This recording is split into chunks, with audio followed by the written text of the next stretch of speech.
I thought burying my grandmother would be the hardest thing I had to do that week.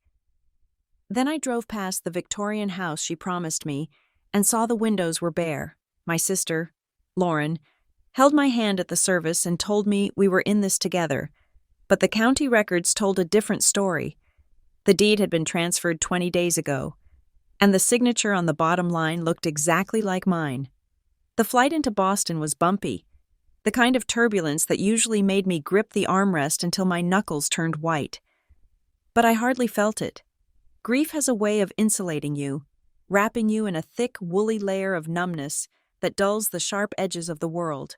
I was 33 years old, a project manager capable of handling million-dollar budgets and high-stakes timelines, yet as the plane touched down, I felt like a lost child. My grandmother, Eleanor, was gone. She had been the only person in my life who made the concept of home feel like a physical place rather than just a word people used to sell throw pillows. I rented a mid-size sedan and drove the 2 hours west to Briar Glen. The town looked exactly as I remembered it, trapped in a picturesque amber of colonial architecture and manicured greens. It was the sort of place where people aggressively maintained their lawns to hide the fact that their marriages were falling apart behind the custom drapes. I drove straight to the hotel, dropped my bags, and changed into the black dress I had bought specifically for this trip. It was modest, structured, and severe. I wanted to look like I had it together. I wanted to signal to my sister, Lauren, that I was not the little sister she used to boss around, but an adult who could handle the business of death with dry eyes and a steady hand. We met at the funeral home first. Lauren was already there, holding court near the entrance. She looked impeccable, of course. Her blonde hair was swept back in a low, tasteful bun, and her makeup was flawless, highlighting her sorrow without letting it look messy. When she saw me, her face crumpled into a mask of tragic relief. "Gabriella," she breathed, rushing forward to pull me into a hug that felt more like a capture than an embrace. "I am so glad you made it. I was worried the weather would delay you." I patted her back.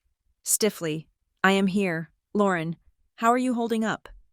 She pulled back, keeping her hands on my shoulders, examining me like a project that needed tweaking. "I am managing. It has been a nightmare. Honestly, the logistics, the calls, the flowers. You know how Grandma was. She never wrote anything down properly. I have been running myself ragged trying to give her the send-off she deserves." The guilt trip was subtle, woven into the fabric of her martyrdom. The implication was clear. I was the one who left, so she was the one who suffered the burden of care. I swallowed the retort that rose in my throat. I had offered to come out weeks ago when Grandma took a turn, but Lauren had insisted it was not necessary, that she had it under control. We got through the service. I shook hands with people whose names I barely remembered. Neighbors, bridge partners, the old postman who still called me Gabby. They all looked at me with that pitying tilt of the head, murmuring about how much Eleanor loved me, how I was her favorite. I nodded and thanked them, feeling like an imposter in my own life. The next morning was the reading of the will. I expected it to be a formality.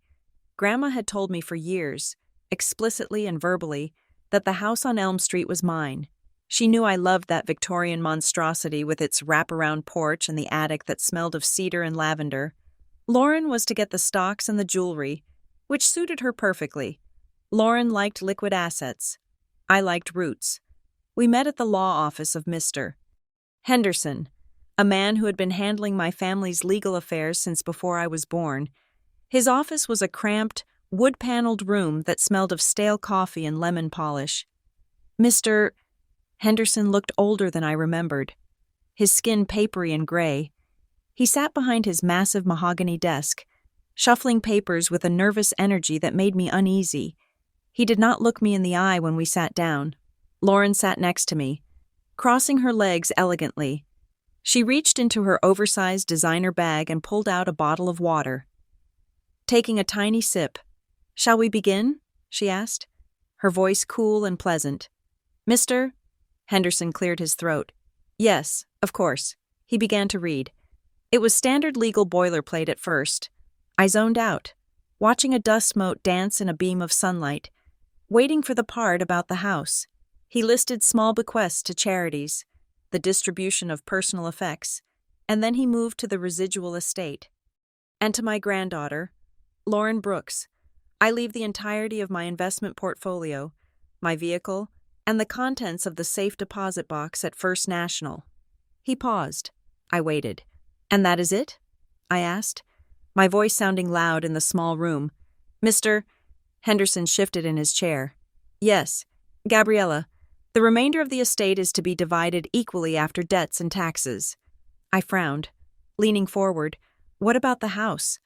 402 Elm Street. Grandma always said she was leaving the house to me. Lauren placed a hand on my forearm. Her fingers were cold. Gabby, honey, Grandma sold the house. I whipped my head around to look at her. What? Mr. Henderson coughed into his fist. Yes, the property was transferred out of the estate prior to Eleanor's passing. It is no longer a bequeathable asset. My ears started to ring. That is impossible. She was living there until she went to the hospice facility 3 weeks ago. When would she have sold it? Lauren squeezed my arm. A little harder this time. She made arrangements a few weeks back. She knew the medical bills were going to be astronomical. Gabby, she did not want to leave us with debt. It was the responsible thing to do. I looked from Lauren to Mr. Henderson. The lawyer was studying a file folder intently, refusing to meet my gaze. Why didn't anyone tell me? I asked, the numbness beginning to crack, revealing a hot panic underneath. We didn't want to worry you, Lauren said, her voice dropping to a soothing, patronizing register. You were so busy with that big launch in Chicago. Grandma said specifically not to bother you with the boring financial details. She wanted you to remember the house as it was. I pulled my arm away from her grip. This doesn't make sense. She loved that house. She knew I wanted to restore it. It is done. Gabriella, Lauren said, her tone sharpening just a fraction. Look, I know it is a shock. But we need to be practical. Mr. Henderson has some paperwork for us to sign to close out the probate process. Since there is no real estate to manage, it should be very simple. We can get this all wrapped up today. Mr. Henderson slid a stack of documents across the desk. These are just standard waivers and a consent to close the estate. It expedites the distribution of the remaining cash assets. Lauren reached for a pen immediately. I just want to get this over with, she sighed. I am exhausted. Let's just sign and go get lunch, my treat. I looked at the papers. The text swam before my eyes. Something felt wrong. The air in the room felt too thin. I am not signing anything today, I said. Lauren's pen froze halfway to the paper. Excuse me? I need to process this. I need to see the paperwork for the sale. Gabriella, don't be dramatic, Lauren snapped, dropping the facade of the grieving sister. It is standard procedure. Do you really want to drag this out? Do you want to pay Mr. Henderson hundreds of dollars an hour to explain simple math to you?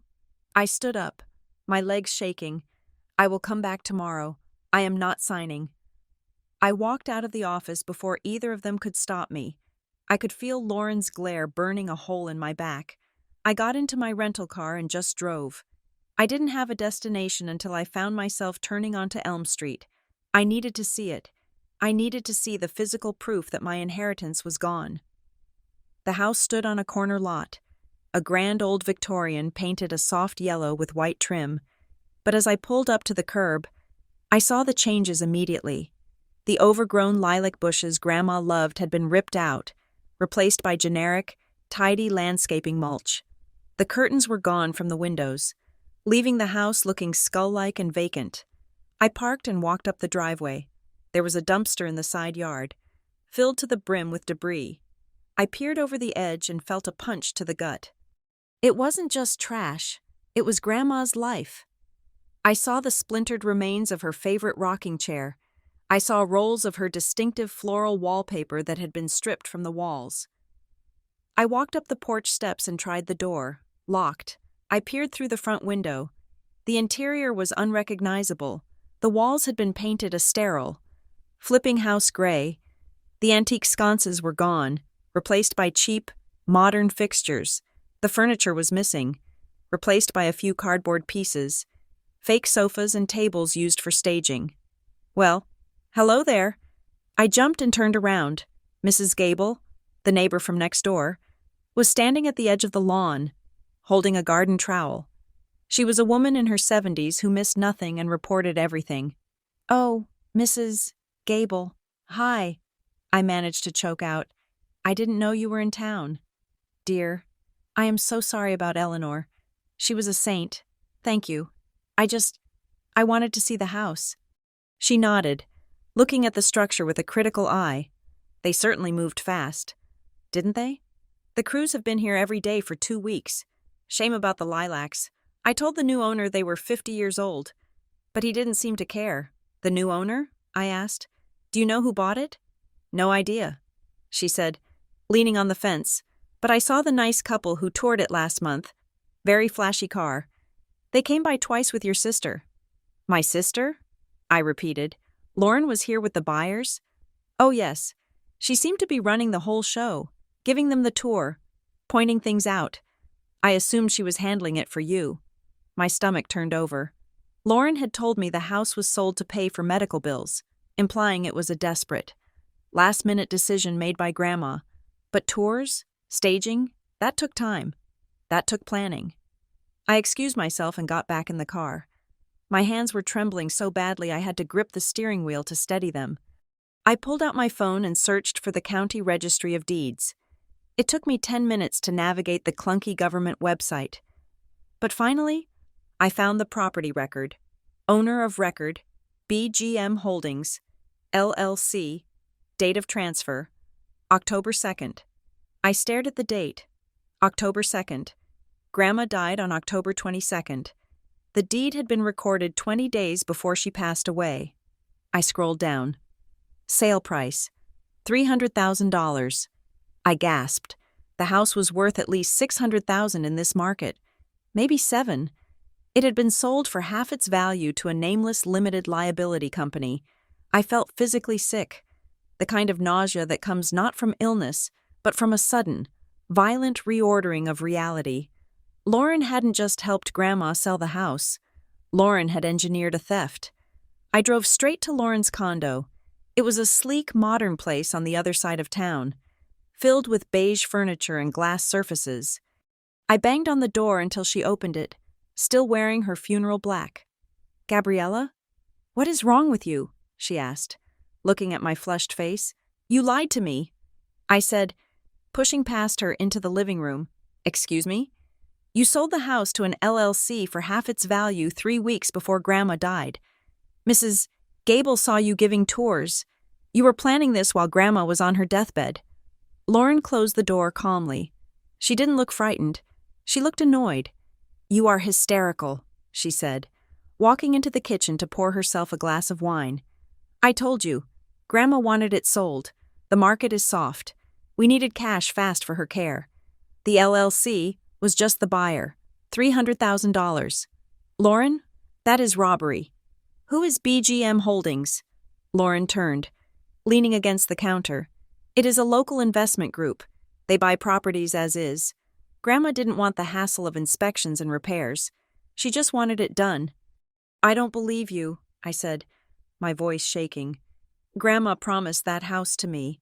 She would never have sold it for peanuts to some shell company without telling me." Lauren sighed. A long, weary sound.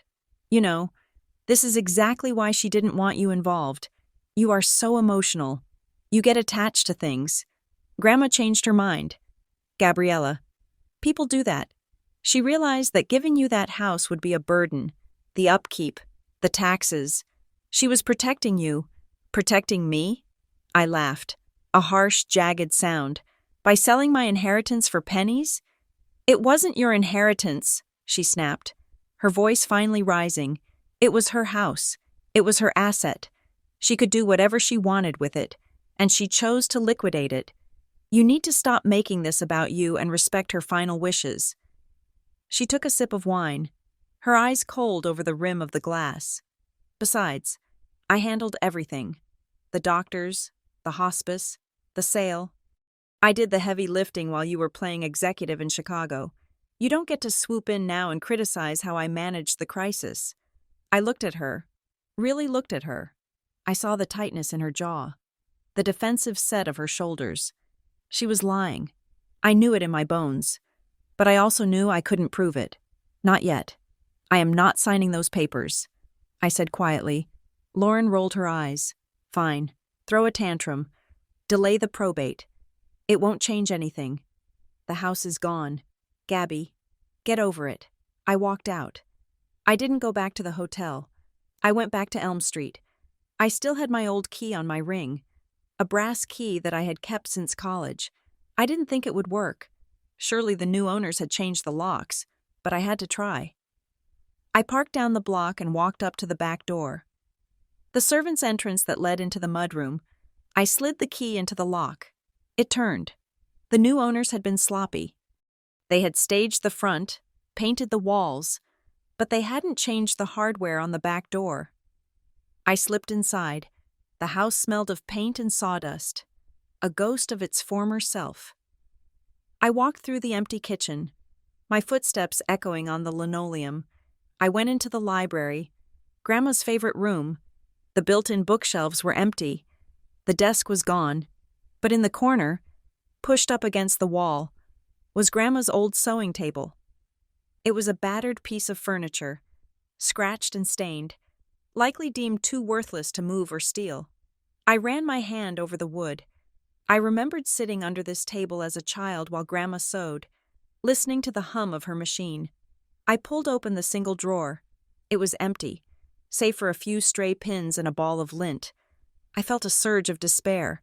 I had come here looking for answers, for a sign, and found nothing. I started to close the drawer, but it stuck. I jiggled it, pulling it all the way out. Taped to the underside of the drawer was a recipe card. I peeled it off. It was an index card for her apple pie crust, written in her spidery, elegant cursive. But it wasn't the recipe that caught my eye. It was the weight of it. Taped to the back of the card was a small silver key and a torn corner of an envelope. On the envelope scrap, written in shaky ballpoint pen, were the initials G.B., my initials. My heart hammered against my ribs. This wasn't an accident. Grandma hid things. She came from a generation that didn't trust banks or computers. She hid cash in books, jewelry in freezer bags. I looked at the key. It was a safe deposit box key. But the will said Lauren got the contents of the box at First National. I looked closer at the key. Engraved on the head was a number, 402, and a small logo, not First National, Briar Glen Community Credit Union. It was a different bank, a bank that wasn't in the will. I checked my watch. It was 4:15 in the afternoon. The credit union closed at 5. I ran to my car. I made it to the credit union with 15 minutes to spare. The lobby was quiet, smelling of floor wax and money. I approached the teller, my hands sweating. I found this key, I said, trying to keep my voice steady. It belonged to my grandmother, Eleanor Brooks. I believe I am a signatory on the box. The teller, a young woman with bright red glasses, took the key. Let me check the system. Do you have identification? I handed her my driver's license. She typed for a moment, then nodded. Yes, Gabriella Brooks. You are listed as the joint owner with right of survivorship. You can access the box. Right of survivorship. That meant the box didn't go through probate. It was mine. She led me into the vault. The air was cool and still. She unlocked the box, slid it out, and carried it to a small private room. I'll give you some privacy, she said, closing the door. I sat at the table and stared at the metal box. I was afraid to open it. I was afraid of what I would find, or worse, that I would find nothing but trinkets. I lifted the lid. Inside, there was no jewelry, no cash, just a thick manila envelope. I opened it. The first thing I saw was a handwritten note on Grandma's personalized stationery. The handwriting was jagged, written with heavy pressure, as if she was angry or afraid. Gabriella, if you are reading this, I am gone. And if you are reading this, it means Lauren has tried to take the house. Do not sign anything Lauren brings you. Do not trust the timeline. I did not sell the house. I was forced. I stopped breathing. The words blurred. Forced? I dug deeper into the envelope. There were copies of deeds, older ones, showing the clear line of ownership. There was a log of dates and times, noting when Lauren visited and what she said. September 12th. Lauren asked for power of attorney again. I said no. September 15th. Lauren brought a man from a company called BGM. They looked at the furnace. I told them to leave. September 20th. I feel very tired. Lauren brought me tea. I slept for 12 hours. The implication of that last entry made my blood run cold. At the bottom of the stack was a business card. It was thick, cream-colored cardstock. Evan Harrow, attorney at Law Estate Litigation Civil Fraud. On the back of the card, Grandma had written, "Call him. He knows."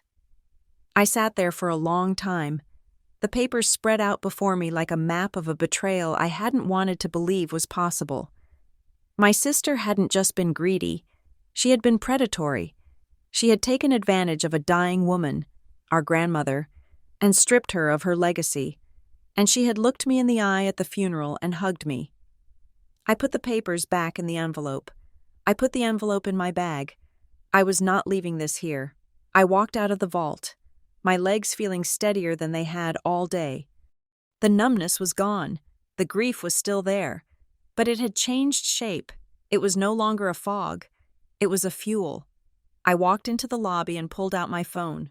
My hand trembled, not from fear, but from adrenaline.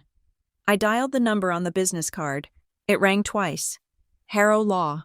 A man's voice answered. Gruff, direct. "Mr. Harrow?" I asked. Speaking. "My name is Gabriella Brooks. I am Eleanor Brooks's granddaughter. I found a key she left for me, and a note." There was a pause on the other end of the line. A heavy, significant silence. "Can you be in my office tomorrow morning?" he asked. 7 o'clock. I'll be there," I said. I hung up. I looked out the window at the sleepy town of Briar Glen, at the fading autumn light. Lauren thought she had won. She thought she had buried the truth along with Grandma. She was wrong. I wasn't just going to get the house back. I was going to burn her world down, brick by brick. Evan Harrow's office was nothing like Mr. Henderson's.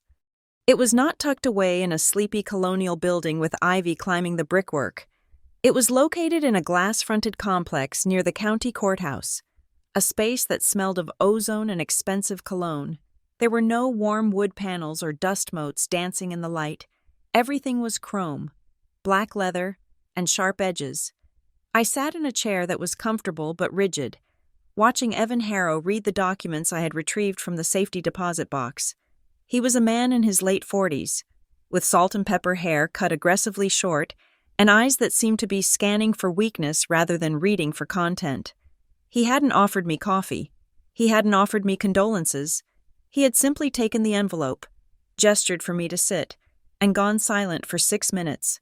Finally, he placed the copy of the deed flat on his desk. He smoothed it out with a hand that looked like it had never known manual labor. Only the precise, surgical violence of litigation. "This isn't just messy," he said, his voice a low baritone that barely carried across the desk. "This is deliberate." I felt a cold shiver walk down my spine. "What do you mean?" Evan spun the document around so I could face it. "Look at the recording stamp. 8:42 in the morning. That is the minute the Registry of Deeds opens. Someone was standing at the door waiting to file this. And look at the notary stamp. It is from a mobile notary service based 2 counties over. Why would your grandmother, who was bedridden in a hospice facility here in Briar Glen, use a notary from 100 miles away?" I shook my head. "I don't know. Maybe that was who was available?" "No," Evan said, cutting me off. "You use a remote notary when you don't want the locals asking questions. You use a remote notary when the signatory is medicated or confused. And you need someone who doesn't know her baseline mental state to verify the signature." He leaned back, tenting his fingers. "The timing is aggressive. The transfer chain is designed to obfuscate. And the buyer, BGM Holdings, LLC? It was formed 48 hours before this transaction. It has no history, no other assets. It was created for one purpose, to swallow this house." I swallowed hard. Lauren said it was to pay for medical bills. Evan picked up another piece of paper, the log my grandmother had kept. Medical bills are paid to hospitals, not shell companies. If the house was sold for $300,000, where is that money? Is it in your grandmother's account? I paused. I assume so. Assumption is how you lose everything. Gabriella, Evan said. He looked at me with a piercing intensity. I need to ask you a question, and I need you to think very carefully before you answer. Did you sign anything in the last year? Anything at all involving your grandmother's care, her estate, or her finances? No. I said immediately. I was in Chicago. Lauren handled everything. Think harder, Evan commanded. Not a deed, not a will, a power of attorney, a waiver, a medical release. I started to shake my head again. But then the memory hit me. It wasn't a visual memory at first. It was a feeling, the smell of antiseptic, the hum of the vitals monitor, the crushing weight of exhaustion after a red-eye flight. It was 6 months ago. Grandma had a scare. Pneumonia. I had flown in for 24 hours. I was sitting by her bedside, holding her hand, watching her chest rise and fall. Lauren had come in with a clipboard. Gabriella. Lauren had whispered, I am so sorry to bother you, but the administration needs to update her file. Since you are the secondary contact, they need your signature on the HIPAA release and the insurance authorization, just so they can bill the secondary insurance if the primary denies it. I blinked, pulling myself out of the memory. I stared at Evan. I signed a medical authorization. I said, my voice sounding hollow, at the hospital. 6 months ago, Lauren said it was for insurance billing. Evan did not look surprised. He looked vindicated. And did you read it? No, I was crying. Grandma was on a ventilator. Lauren was holding the clipboard. She just flipped the pages for me. Evan nodded slowly. The classic shuffle. You sandwich a limited power of attorney or a quitclaim waiver between two harmless medical forms. You rely on the emotional distress of the victim to bypass their critical thinking.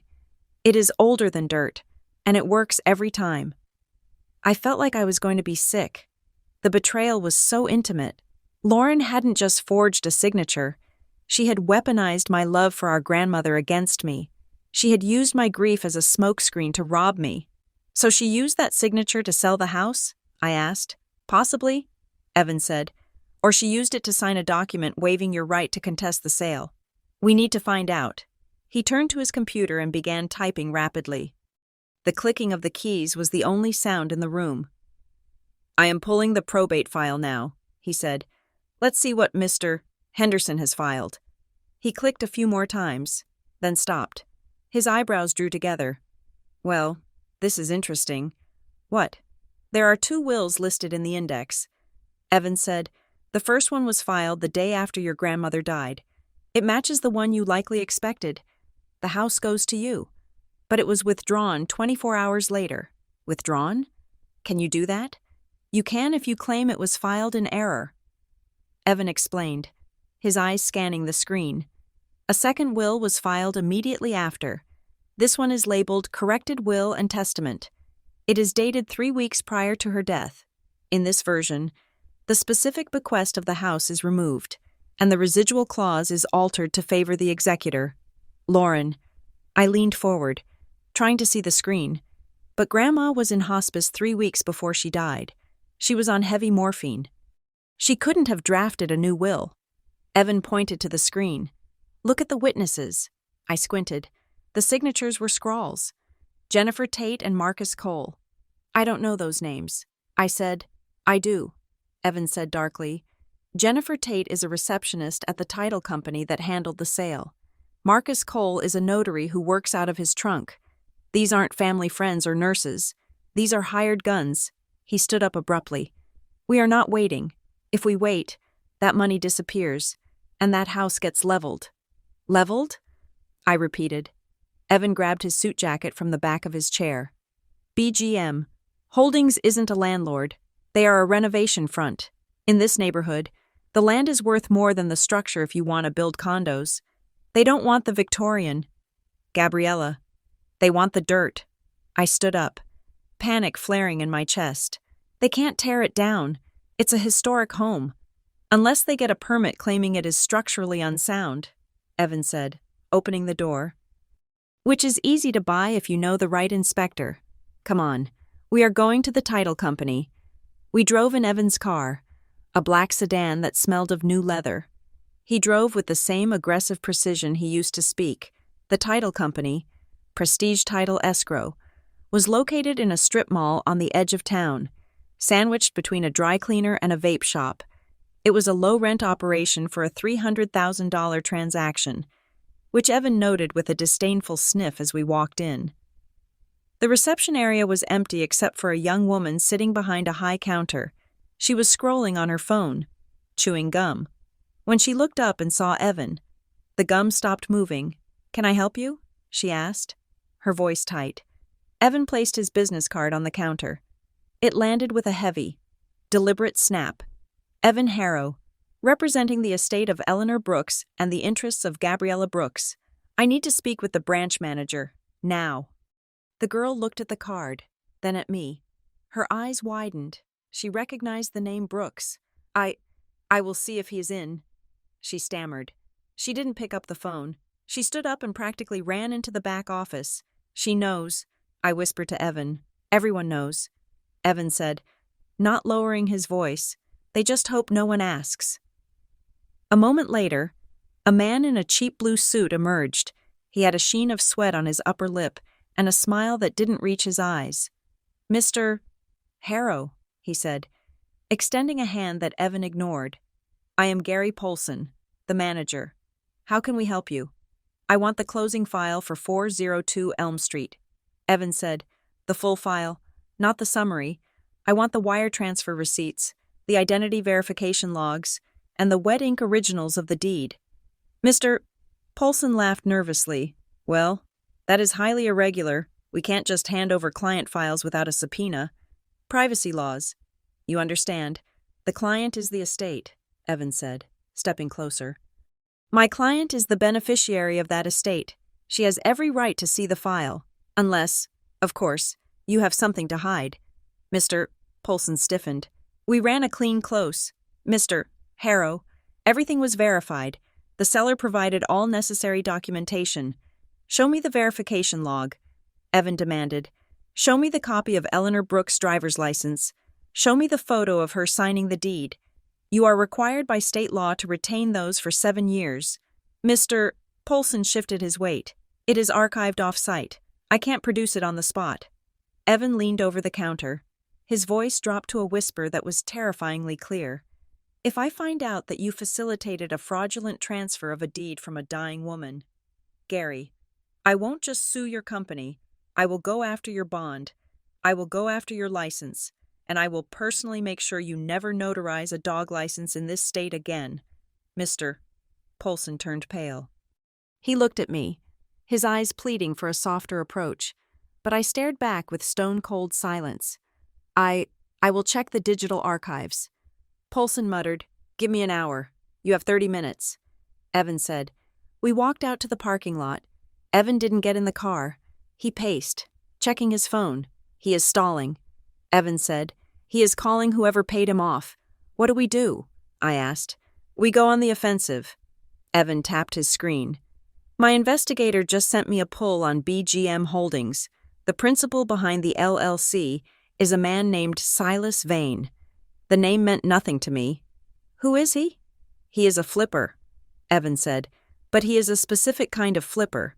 He buys distressed properties, guts them overnight to remove any historic interior features that might trigger preservation laws, and then claims the structure is unstable so he can demo."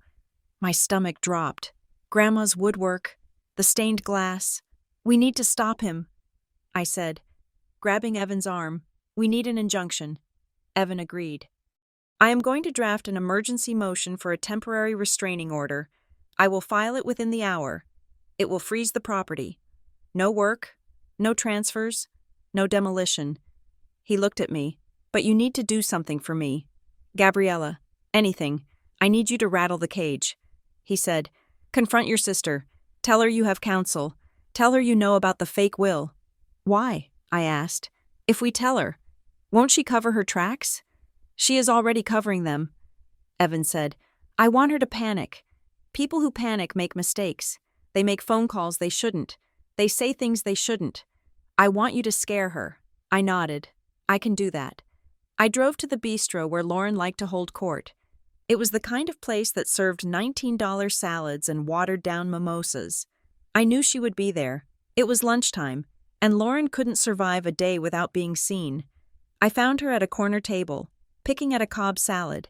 She was wearing sunglasses indoors. When she saw me approaching, she stiffened, but she didn't run. She smoothed her napkin on her lap, preparing for battle. Back for more? She asked as I stopped at her table. I thought you would be on a plane back to Chicago by now. I pulled out the chair opposite her and sat down. I didn't yell. I didn't cry. I placed Evan Harrow's business card on the table between us. I hired Evan Harrow. Lauren. She looked at the card, and I saw the color drain from her face beneath her bronzer. She knew the name. Everyone in Briar Glen knew the name. He was the lawyer you hired when you wanted to destroy someone, not negotiate with them. You got a lawyer? She stammered. For what? To sue your own family? To sue a thief, I said calmly. Lauren slammed her hand on the table, making the silverware jump. How dare you? I took care of Grandma. I wiped her chin. I managed her pain. I did everything while you were off playing career woman. And now you come back and call me a thief? I leaned in. I know about the 2 wills. Lauren, I know about the corrected filing. I know about the medical authorization you tricked me into signing. And I know about BGM Holdings. Lauren's mouth opened and closed. She looked around the restaurant to see if anyone was watching. Her voice dropped to a hiss. You are being greedy. Gabriella, you just want the money. You don't care about the family name. You are going to drag us all through the mud because you didn't get your precious house. I don't want the money. I said, I want the house, and I'm going to get it back. Evan is filing for an injunction right now. If they touch 1 brick of that house, you are going to prison for fraud. Lauren flinched. The word prison hung in the air between us. Suddenly, her face crumbled. The anger vanished, replaced by a terrified, weeping desperation. It was a transformation so fast it was almost impressive. Gabby, please, she sobbed, reaching for my hand. I pulled it away. You don't understand. I had to do it. I did it to save the family. Save us from what? I asked. Grandma had money. She wasn't destitute. It wasn't Grandma, Lauren whispered, tears streaming down her face. It was complicated. There were debts, things you don't know about. What debts? Lauren looked down at her salad, her shoulders shaking. She was mumbling, talking more to herself than to me. I had to pay it, she whispered. $52,000 by the 15th. They said they would file the lien. I couldn't let them file the lien. I froze. $52,000 by the 15th. It was specific, too specific. What lien? Lauren? I asked sharply. Who is they? She looked up, her eyes wide and panic-stricken, as if she realized she had said too much. Nothing, she said, wiping her face with a napkin. Just family expenses. Grandma had debts. I handled it. She stood up, grabbing her purse. Stop this, Gabby. Please, just let it go. If you keep digging, you are going to hurt people you love. She ran out of the restaurant, leaving a $20 bill on the table. I sat there for a moment, staring at the empty chair. $52,000 by the 15th. Grandma didn't have debts like that. Her house was paid off. Her car was 10 years old. She lived on a pension and Social Security. Lauren wasn't paying Grandma's debt. She was paying her own, or someone else's. I pulled out my notebook and wrote it down. 52,000. 15th. I called Evan. She cracked. I said, good. Evan replied. What did she say? She mentioned a debt, $52,000 due by the 15th. She said she had to pay it to stop a lien. Evan was silent for a moment. That is a very specific number. And the 15th of which month? She didn't say. But the house was sold on the 2nd, so she needed the cash to cover a deadline. Evan deduced, that explains the fire sale price. She needed a quick close to make the payment. Did you file the injunction? Just walked out of the judge's chambers. Evan said, The order is signed. The house is frozen. I am having the sheriff serve BGM Holdings and the title company this afternoon. Thank God. I breathed. Don't celebrate yet. Evan warned. We just poked the bear.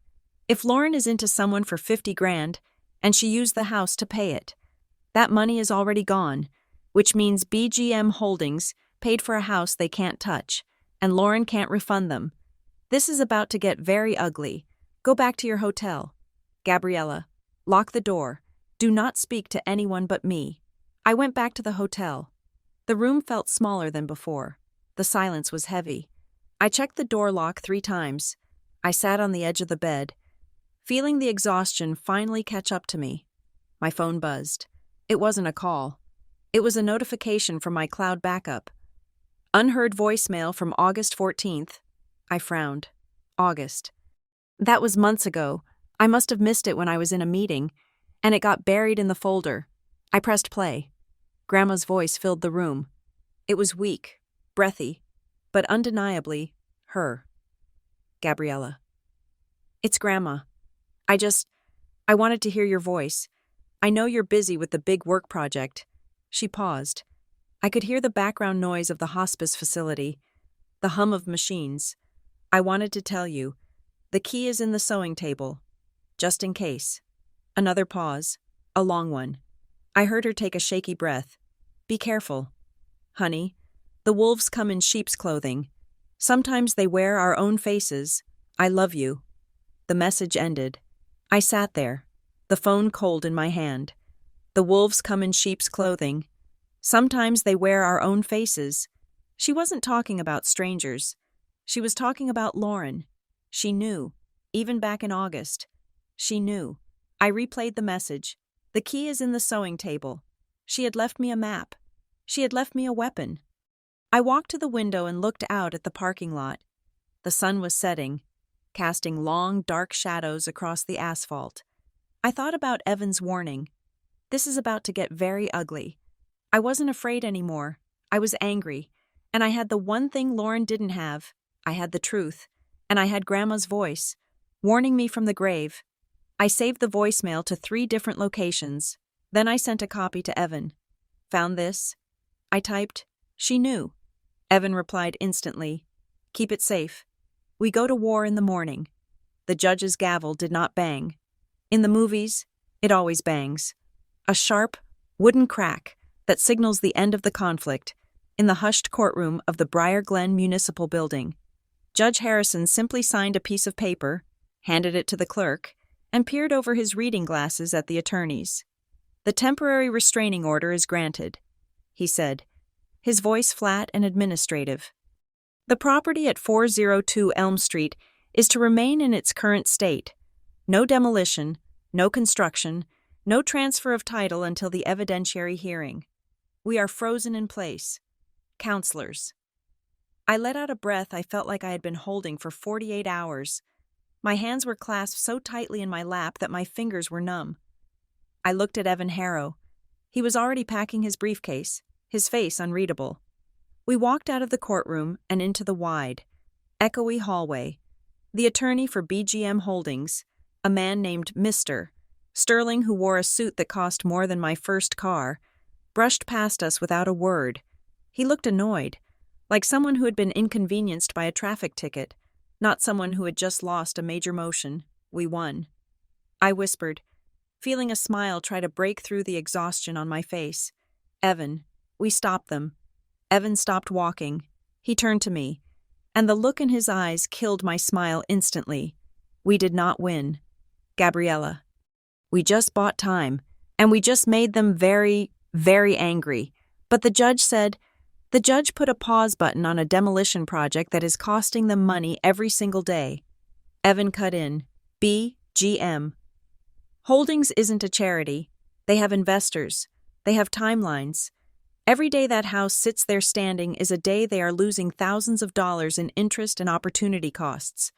They are not going to sit back and wait for the hearing. They are going to come at us fast, and they are going to come at us dirty. I felt the chill of the hallway seep into my bones. What do you mean, dirty?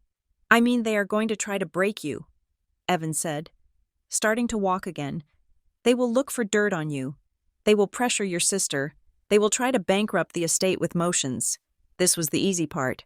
Now the real fight starts. We went back to Evan's office. The adrenaline of the morning began to fade, replaced by a grim, plodding determination. Evan introduced me to his investigator, a man named Miller who looked less like a detective and more like a retired high school football coach. He was thick-necked, balding, and wore a windbreaker that swished when he moved. Miller sat in the leather chair opposite Evan's desk and opened a manila folder. I ran the shell on BGM, Miller said. His voice was gravelly. It is not just a flipper. Evan, it is a nesting doll. Explain, Evan said, leaning forward. BGM. Holdings was formed 24 days ago. The registered agent is a corporate service company in Delaware, but I dug into the filing fees. The credit card used to pay the expedite fee tracks back to a holding company called Red River Capital. Red River, Evan repeated. I know that name. Yeah, you do, Miller said. They are the ones who bought up the old mill district last year. High volume, low ethics developers. They don't just buy houses, they buy blocks. They have a reputation for squeezing holdouts. So they aren't just flipping Grandma's house, I said, trying to follow the trail. No, Miller said, looking at me with sympathy. If Red River is involved, they probably own the lots on either side of you, or they are planning to. Your grandmother's house is just a domino, and they need it to fall. Evan drummed his fingers on the desk. This explains the rush, and the premium they paid on the bribes. If not the house itself, they have a larger development play in motion. Miller pulled out another document. I also looked into the notary, Marcus Cole, the guy who stamped the deed. And? He has a record. 2 suspensions for improper record keeping. He is currently working as a freelance closer for Prestige Title. He is not independent. He is on their payroll in everything but name. Evan nodded. Good. That gives us leverage on the deed. If the notary is compromised, the instrument is invalid. We were interrupted by the receptionist buzzing in. Mr. Harrow. The courier is here with the records from the hospital. My stomach twisted. This was the moment I had been dreading. Bring them in, Evan said. The receptionist placed a thick, sealed envelope on the desk. Evan sliced it open with a letter opener. He pulled out a stack of papers about an inch thick. These are the scanned copies of everything you signed during your grandmother's admission 6 months ago. Evan said. He slid the stack toward me. Find the authorization. I flipped through the pages. Admission summary, privacy notice, insurance card copy, and then, buried in the middle, I found it. It was a document titled Authorization for Release of Information and Assignation of Benefits. It looked standard, but as I looked closer, I saw the anomaly Evan had predicted. The document I remembered signing was a single sheet on a clipboard. This document was 4 pages long. The signature page was the last one. I turned to the first 3 pages. They contained clauses I had never seen, clauses granting limited power of attorney for financial matters related to health care, clauses waiving the right to contest disposition of assets to cover medical debts. I didn't see these, I whispered. I never saw these pages. Look at the initials, Evan said, pointing to the bottom right corner of the second page. I peered at the small GB scrawled in the margin. That's not my handwriting, I said. Are you sure? I grabbed a pen and wrote my initials on a notepad. My G had a loop at the top. The G on the document was sharp, angular. It is a trace, I said, feeling sick. Someone put another document with my initials on it under this one and traced over it. It is shaky. Look at the pressure points. It looks like someone was trying to copy me. Lauren, I said. The name tasted like ash in my mouth. She was the one holding the clipboard. She was the one turning the pages. Evan took the document back and examined it under a magnifying glass. It is a good attempt, but it is clumsy. The ink bleed is uneven. This proves they slipped the power of attorney clauses into the medical packet. It is fraud, Gabriella, Straight up. I sat back, feeling the room spin slightly. I had spent the last 3 days telling myself that maybe Lauren was just desperate. Maybe she was just stupid. But this was calculated. She had planned this 6 months ago. She had waited for Grandma to get sick, waited for me to be exhausted and vulnerable, and then she had set the trap. I need to call her. I said, do not call her. Evan warned. I have to. I need to hear her lie to me one more time. I need to know. I pulled out my phone before he could stop me. I dialed Lauren. She answered on the first ring. Her voice was tight, high-pitched. I heard about the injunction. Gabriella, I hope you are happy. You are bankrupting us. I am looking at the hospital records. Lauren, I said, my voice shaking with a rage I hadn't known I possessed. I am looking at the power of attorney you slipped into the insurance papers. I am looking at the initials you forged. There was a silence on the line, a long, heavy silence. Then, Lauren laughed. It was a dry, brittle sound. You are delusional. You signed those. I was right there. I didn't sign away Grandma's house to pay a debt that didn't exist. I yelled. The debt existed! Lauren screamed back. You don't know anything. Grandma owed me that money. I froze. What? She changed the story again. In the restaurant. She said it was a lien. Now it was a debt to her. She owed you $52,000? I asked, keeping my voice low. For what? Lauren? Did you charge her for the times you visited? Did you send her a bill for being her granddaughter? She promised me. Lauren was crying now. The hysterical, gasping sobs of a child caught in a lie. She promised she would help me with my loans. She knew I was drowning. I took care of her for 5 years. Gabriella, 5 years while you were in Chicago getting promoted. I did the grocery shopping. I drove her to the doctors. I gave up my life. And she promised she would make it right. So you took it. I said, you decided what you were worth, and you took it. It was fairness. Lauren shrieked. It was just fairness. She changed her mind. Gabby, she realized she had been unfair to me. That is why she signed the deed. That is why she wanted me to have the money. She didn't sign the deed. Lauren, you did. And she didn't change her mind. She left me a note saying she was forced. She was confused. Lauren yelled. She didn't know what she was writing. I hung up. I couldn't listen to it anymore. I stared at the phone, the sister I thought I knew, the one who taught me how to braid my hair, the one who protected me from bullies on the playground, was gone. In her place was this stranger, this desperate, twisting creature who could justify stealing a house as fairness. I looked at Evan. He was watching me with a sad, knowing expression. She is pivoting. Evan observed. First, it was medical bills. Then it was a lien. Now it is reimbursement for care. She is throwing spaghetti at the wall to see what sticks. It means she is panicked. She knows the debt story won't hold up to a subpoena. He checked his email. And speaking of panic, look at this. He turned his monitor so I could see. An email had just arrived from the attorney representing Prestige Title Escrow. Subject, settlement offer, estate of Brooks. They want to settle? I asked.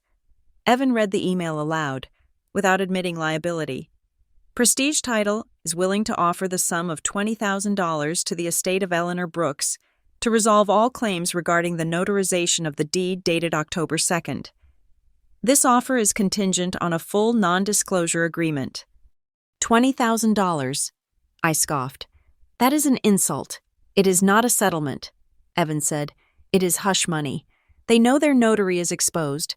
They want to pay us off to stop us from deposing him. If we depose Marcus Cole, he will flip. He will admit he didn't see Eleanor sign that deed. And if he admits that, the title company's insurance policy explodes. Rejection sent, Evan said, hitting a key with a satisfying clack. We are not taking $20,000. We are taking the house. He stood up and walked to the filing cabinet in the corner of the room. It was an old metal vertical file, contrasting with the sleek modernity of the rest of the office. There is something else. Gabriella, Evan said. He pulled open the bottom drawer. When you called me yesterday, when you told me about the note Grandma left, it jogged a memory. I ran a conflict check on myself this morning. He pulled out a thin, dusty file folder. I saw your grandmother 3 years ago, Evan said softly. I stared at him. You did? But Mr. Henderson was her lawyer. She came to me for a second opinion. Evan said, she paid in cash. She didn't want a paper trail. She wanted to know about the laws regarding elder abuse and undue influence. My hand flew to my mouth. She sat in that chair, Evan said, pointing to where I was sitting. She told me she was worried about a family member.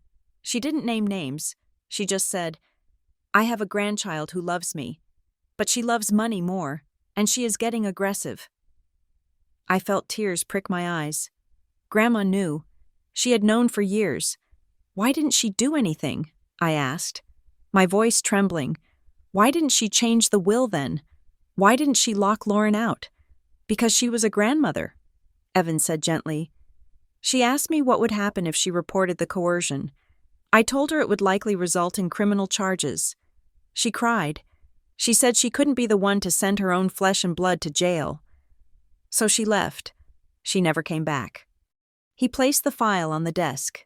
She tried to handle it herself.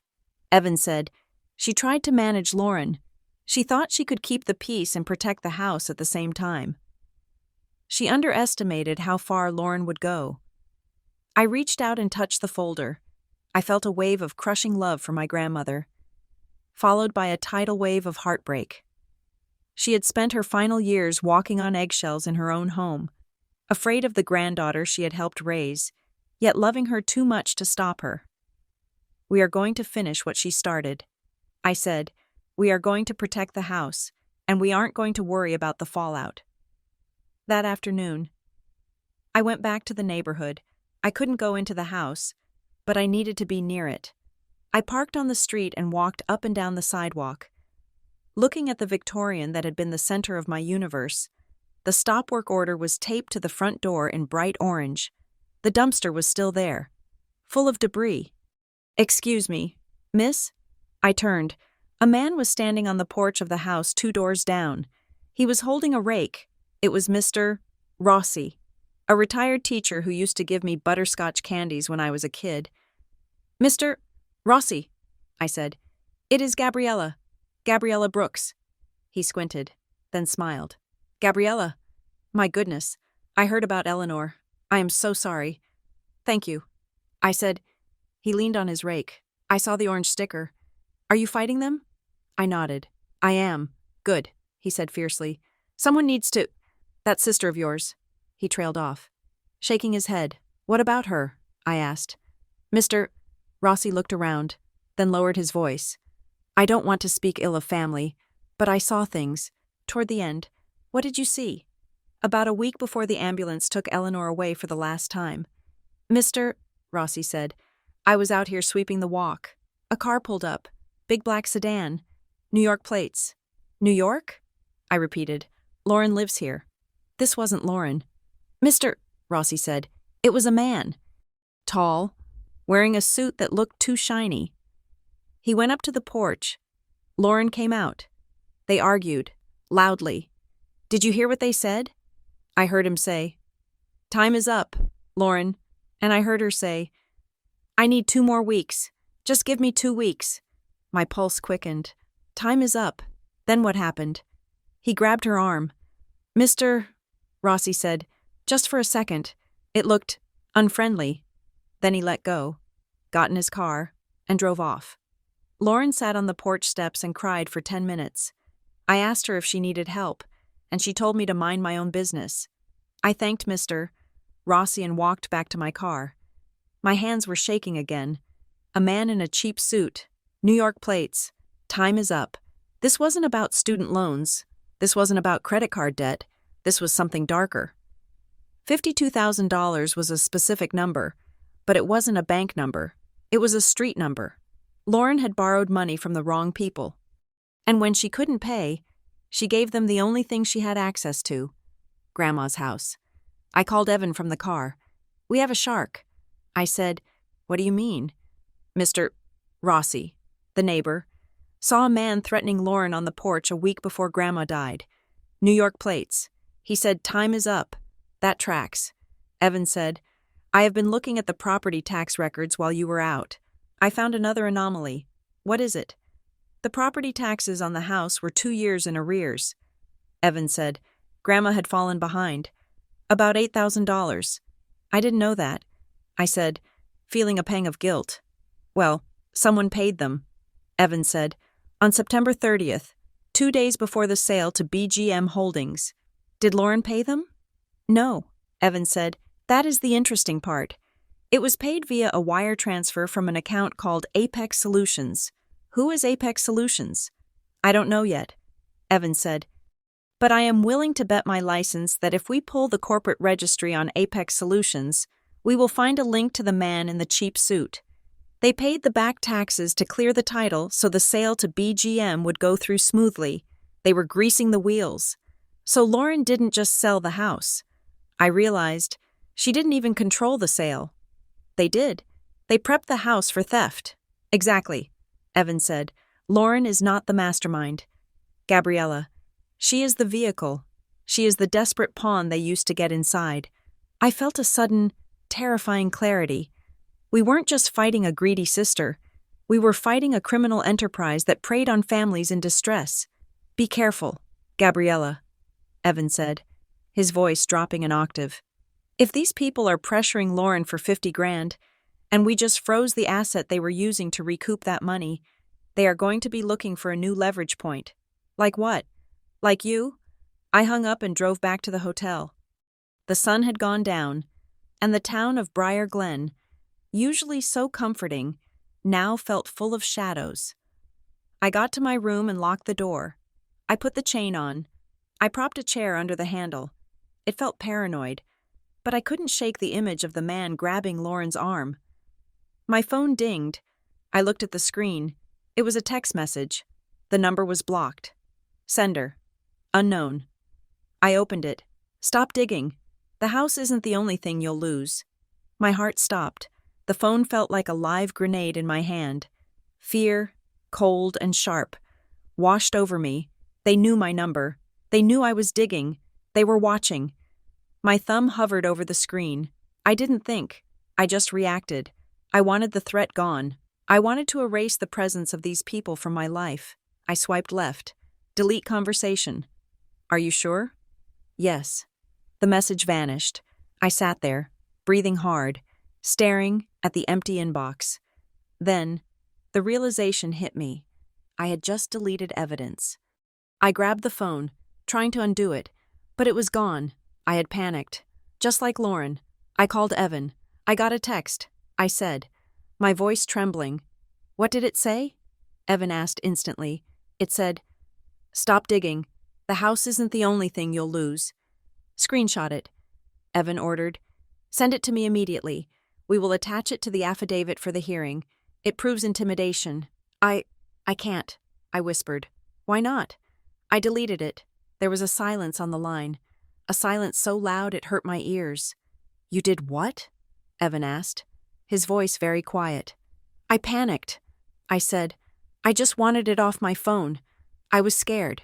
Evan, Gabriella, Evan said, and his tone was no longer the confident lawyer. It was the disappointed father. You just destroyed the most direct piece of evidence we had linking the buyers to criminal coercion. Without that text. It is just hearsay. I am sorry. I sobbed. I am so sorry. Evan sighed. It is done. We can't get it back. But you need to understand something. What? They didn't send that text to scare you away, Evan said. They sent it to see if you would fold. And by deleting it, you showed them that you are afraid. He paused. Get some sleep. Tomorrow. We have to act like we are not afraid, even if we are terrified. The morning after I deleted the text message, the atmosphere in Evan Harrow's office shifted from urgent to warlike. The deletion had been a blunder, a moment of weakness that cost us a smoking gun. But Evan did not dwell on it. Instead, he doubled down. We are done playing defense, Evan announced, pacing the length of his conference room. He had laid out a new array of documents on the long glass table, arranged like troops on a battlefield. We are filing an amended complaint today. We are moving beyond the simple request for an injunction.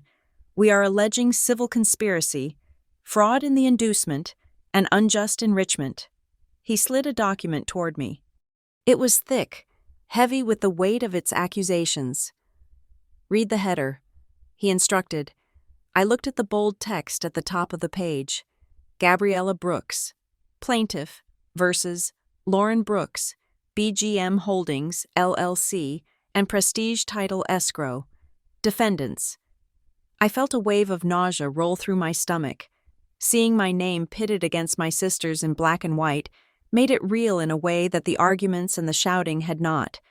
This wasn't just a family squabble anymore. This was a legal war. "We are also subpoenaing Lauren's bank records," Evan continued, his voice devoid of sentiment. "We need to trace the money. If she received a payout, we need to know where it went, and we are subpoenaing the employment records of the notary, Marcus Cole. I want to know every time he clocked in and out for the last 6 months." I looked up at him. "Evan, if we prove fraud, if we prove she forged the signature, what happens to her?" Evan stopped pacing. He looked at me, his expression grim. "If the court refers this to the district attorney and they decide to prosecute, she could face felony charges, forgery, grand larceny, identity theft. Jail?" I asked, my voice barely a whisper. "Potentially." Evan said. I closed my eyes. I wanted the house back. I wanted the truth. But the thought of Lauren, vain, terrified, broken Lauren, in a prison cell made my chest ache. She was my sister. We shared blood. We shared the memories of Christmas mornings and summer road trips. "You have to decide, Gabriella," Evan said softly. "You can stop right now. You can walk away. Let them tear the house down and let Lauren off the hook. Or you can press forward, but you cannot do both." I thought about Grandma's note. I did not sell the house. I was forced. I thought about the man on the porch. Time is up. Lauren was already in a prison. I realized she was trapped in a cage of her own making, controlled by people far worse than any prosecutor. "File it," I said, opening my eyes. "File the complaint." 2 hours later, my phone rang. It was Lauren. I stared at the screen, my heart hammering against my ribs. I had not spoken to her since the call about the hospital records. I debated letting it go to voicemail, but something, curiosity, hope, dread, made me answer. "Hello, Lauren," I said, keeping my voice steady. "Can we meet?" she asked. She didn't sound angry this time. She sounded exhausted. Her voice was thin, like paper that had been folded and unfolded too many times. "Meet where?" I asked. "The park, by the old bandstand. Just us. Gabriella, please. No lawyers, no recording devices, just sisters."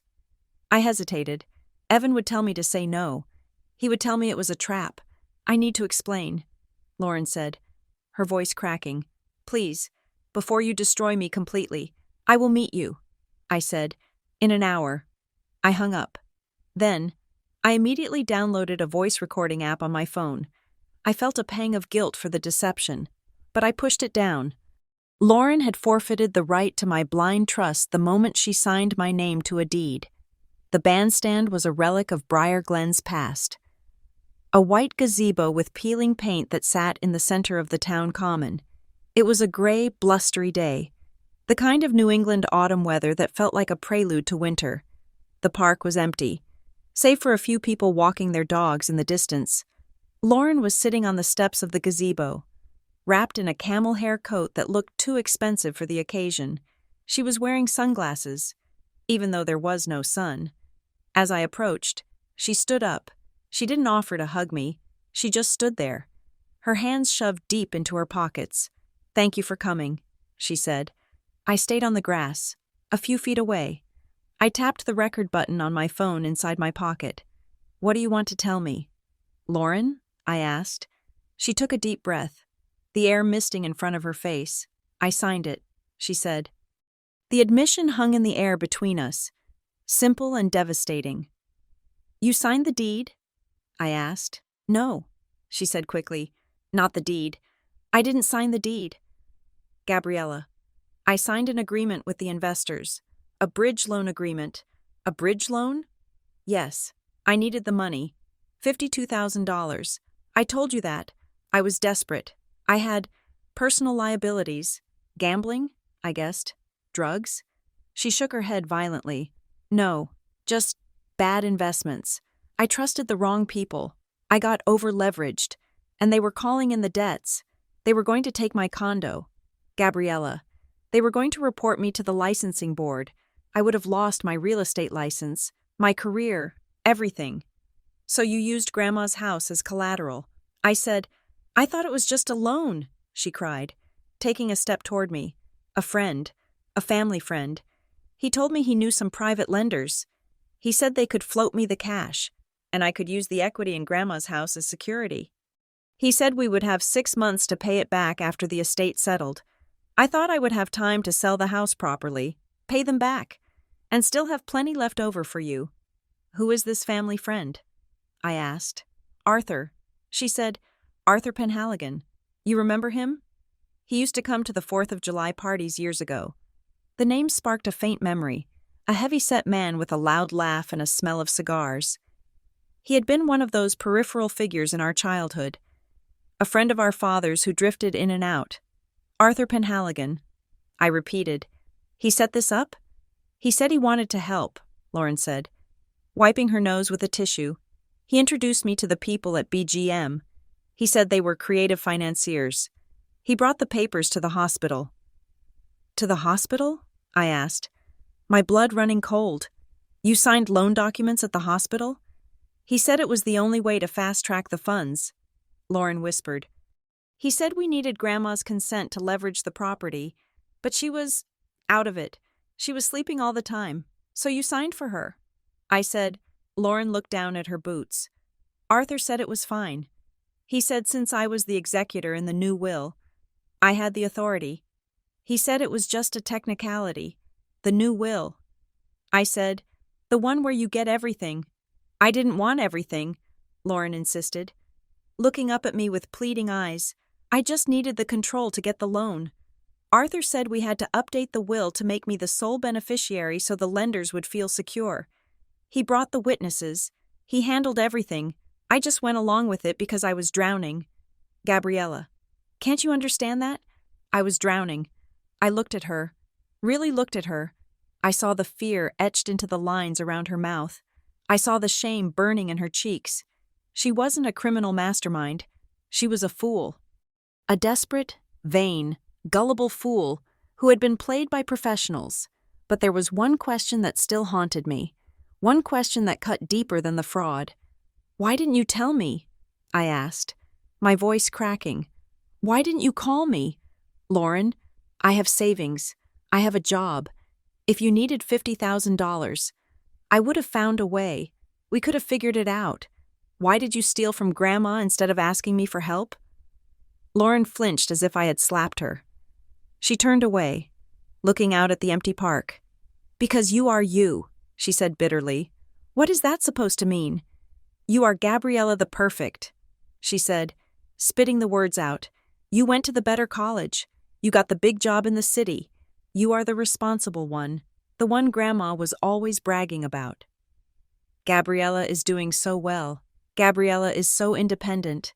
She turned back to me, tears streaming down her face from under her sunglasses. If I had told you I was in trouble, if I had come to you begging for money, you would have looked at me with that look, that pitying, disappointed look you have on your face right now. You would have lectured me. You would have judged me, and I couldn't take it, Gabriella. I would rather have stolen the money than let you see me fail. I stood there, stunned.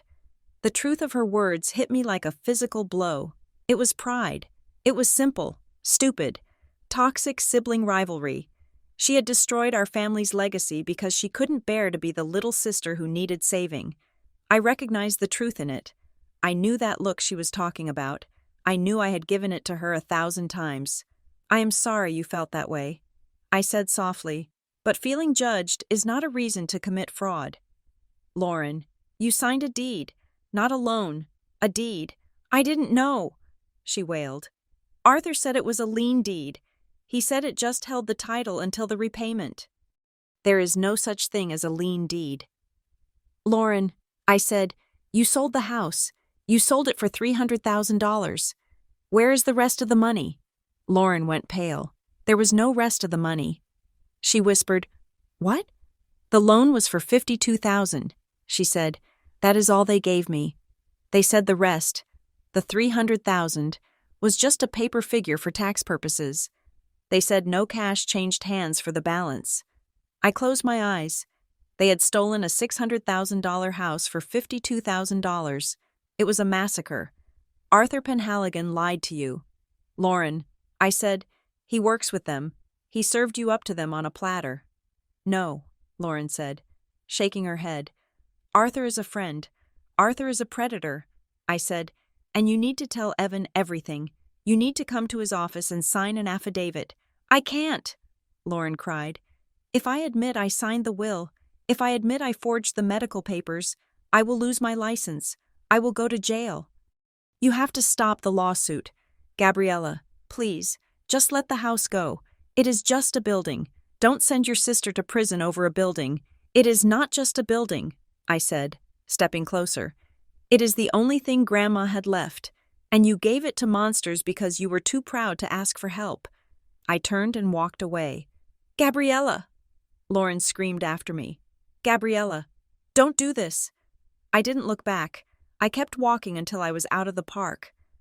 My hand clutching the phone in my pocket. I had the recording. I had the confession. But it didn't feel like a victory. It felt like a tragedy. I went straight to Evan's office. I played the recording for him. He listened in silence, his face unreadable, his eyes fixed on the spinning tape reel on my phone screen. When it finished, he leaned back in his chair and let out a long exhale. She is telling the truth, Evan said. Or at least, the truth as she understands it. She was the mark. Arthur Penhaligon. I said. That is the name she gave. Evan nodded. He was already typing the name into his computer. Arthur Penhaligon. He read, former real estate broker. License revoked in 2015 for commingling funds. He has been sued 4 times in civil court for fraud. He clicked a link, and here is the connection. In 2018, Arthur Penhaligon was listed as a consultant for a development project in Hartford. The developer? Red River Capital, the same people behind BGM Holdings. I said, the circle is closed. Evan said, Arthur spots the victim. Your sister. He sees she is in financial trouble. He offers a lifeline. He brings in the fake lenders. He guides her through the forgery. He is the steerer. We have them. I said, this proves conspiracy. It proves Lauren was a co-conspirator. Evan corrected. It proves she knowingly signed documents she knew were fraudulent, even if she didn't understand the full scope of the theft. This recording helps us get the house back, Gabriella, but it also nails the coffin shut on your sister's criminal liability. I felt the nausea return. Is there any way to use this without destroying her? Evan looked at me with sympathy. We can try to frame her as a victim of coercion. We can argue she was under duress, but she admitted to forging the will and the medical authorization. That is hard to walk back. He paused, looking at his screen again. And there is more bad news, he said. What? I tried to serve a subpoena on Jennifer Tate this morning, the receptionist at the title company who witnessed the deed. And? She is gone, Evan said. She resigned yesterday. No forwarding address. Her cell phone is disconnected. She ran? I asked. Or she was told to run. Evan said grimly, people like Jennifer Tate don't just vanish. They are either paid to disappear, or they are threatened until they flee. That is someone being moved, paid, or threatened. I repeated the words from the outline in my head. Exactly. Evan said, it means they are cleaning house. They know we are getting close. They are cutting loose the loose ends. I left Evan's office feeling heavier than when I arrived. I drove back to the hotel, but I couldn't bring myself to go inside. The walls felt too close. I needed air. I needed to talk to someone who wasn't a lawyer or a liar. I called my cousin, Mark. He was the son of my father's sister, a quiet, steady man who worked as a carpenter in a neighboring town. He had been at the funeral, standing in the back, avoiding the drama. Mark agreed to meet me at a diner on the highway. He was already there when I arrived. Nursing a black coffee. He looked tired. I heard about the lawsuit, Mark said as I sat down. Word travels fast. I said, Aunt Linda called me. Mark said, she is furious. Gabriella, she says you are heartless. She says you are dragging Lauren through the mud for sport. She told the whole family you are trying to steal Lauren's inheritance because you are jealous. I laughed. A bitter, dry sound. Jealous? Of what? The debt? The fraud? She doesn't know the details. Mark said gently. She just knows Lauren is crying and saying you are suing her. Linda is rallying the troops. You are going to be the black sheep at Thanksgiving. Gabby, I don't care. I said, they can hate me. I am doing this for Grandma. Mark nodded. He took a sip of coffee. I believe you, he said. I looked at him, surprised. You do? I saw Lauren at the house. Mark said, a few weeks before the end. She was manic. She was selling things. Gabby, not just the house. She was selling the silver. The paintings. She tried to sell me Grandma's tools from the garage. She was desperate for cash. Why didn't you stop her? I tried, Mark said. I told her she couldn't sell things that weren't hers. She told me to go to hell. He reached into his pocket and pulled out a small, folded piece of paper. But there is something else, he said. I visited Grandma about 3 days before she went into the hospice. She was lucid for a few minutes. She grabbed my hand. She was agitated. What did she say? She said, if something happens to the house, tell Gabriella to check the cedar chest. The cedar chest? I asked. The one in the storage unit? Mark said, she moved some of her personal things into storage when she got sick. Before Lauren took over, she gave me the key to the unit because she didn't trust Lauren with it. He slid a small brass key across the table. I haven't been there, Mark said. I didn't know what she meant. But after hearing about the lawsuit, I think she left something for you. I took the key. It was warm from his pocket. Thank you. Mark, I said. The storage facility was a bleak row of metal garage doors on the outskirts of town. It was raining now. A cold, steady drizzle that soaked through my coat. I found unit number 42 and rolled up the door. It was filled with boxes, old furniture, and the smell of dust and mothballs. In the center, sitting on top of a pile of quilts, was the cedar chest. It was a beautiful piece, hand-carved by my grandfather 50 years ago. I opened the lid. The scent of cedar wafted out, sharp and clean. Inside were Grandma's most precious things. Her wedding dress, the quilt she made when I was born, a stack of photo albums, and on top of the wedding dress, a sealed envelope. It was addressed to Gabriella. I picked it up. My hands were trembling. I sat down on a stack of old magazines and tore open the seal. The letter was dated July 14th, 4 months before she died.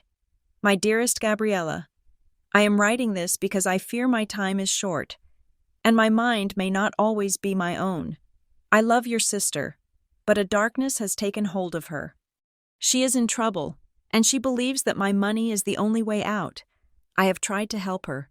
I have given her what I can, but it is never enough. There are men she speaks to on the phone, men with voices I do not like. They want the house. I am afraid she's going to make me sign things. She brings me papers when I'm tired. She tells me they are for the doctors, but I see the word deed and power of attorney. I have refused so far. But I am weak. If you are reading this, it means they have succeeded. It means they have taken the house. Listen to me. Gabriella, coercion can look like help. Betrayal can look like love. Do not trust what Lauren tells you. Do not trust the papers she shows you. Trust only what you can prove. I have hidden the original deed to the house, the one from 1970, inside the lining of this chest. It is the only proof that the title is clean. Keep it safe. Fight for the house, not for the wood and stone, but because it is your home. And do not let them break you. I love you. Grandma.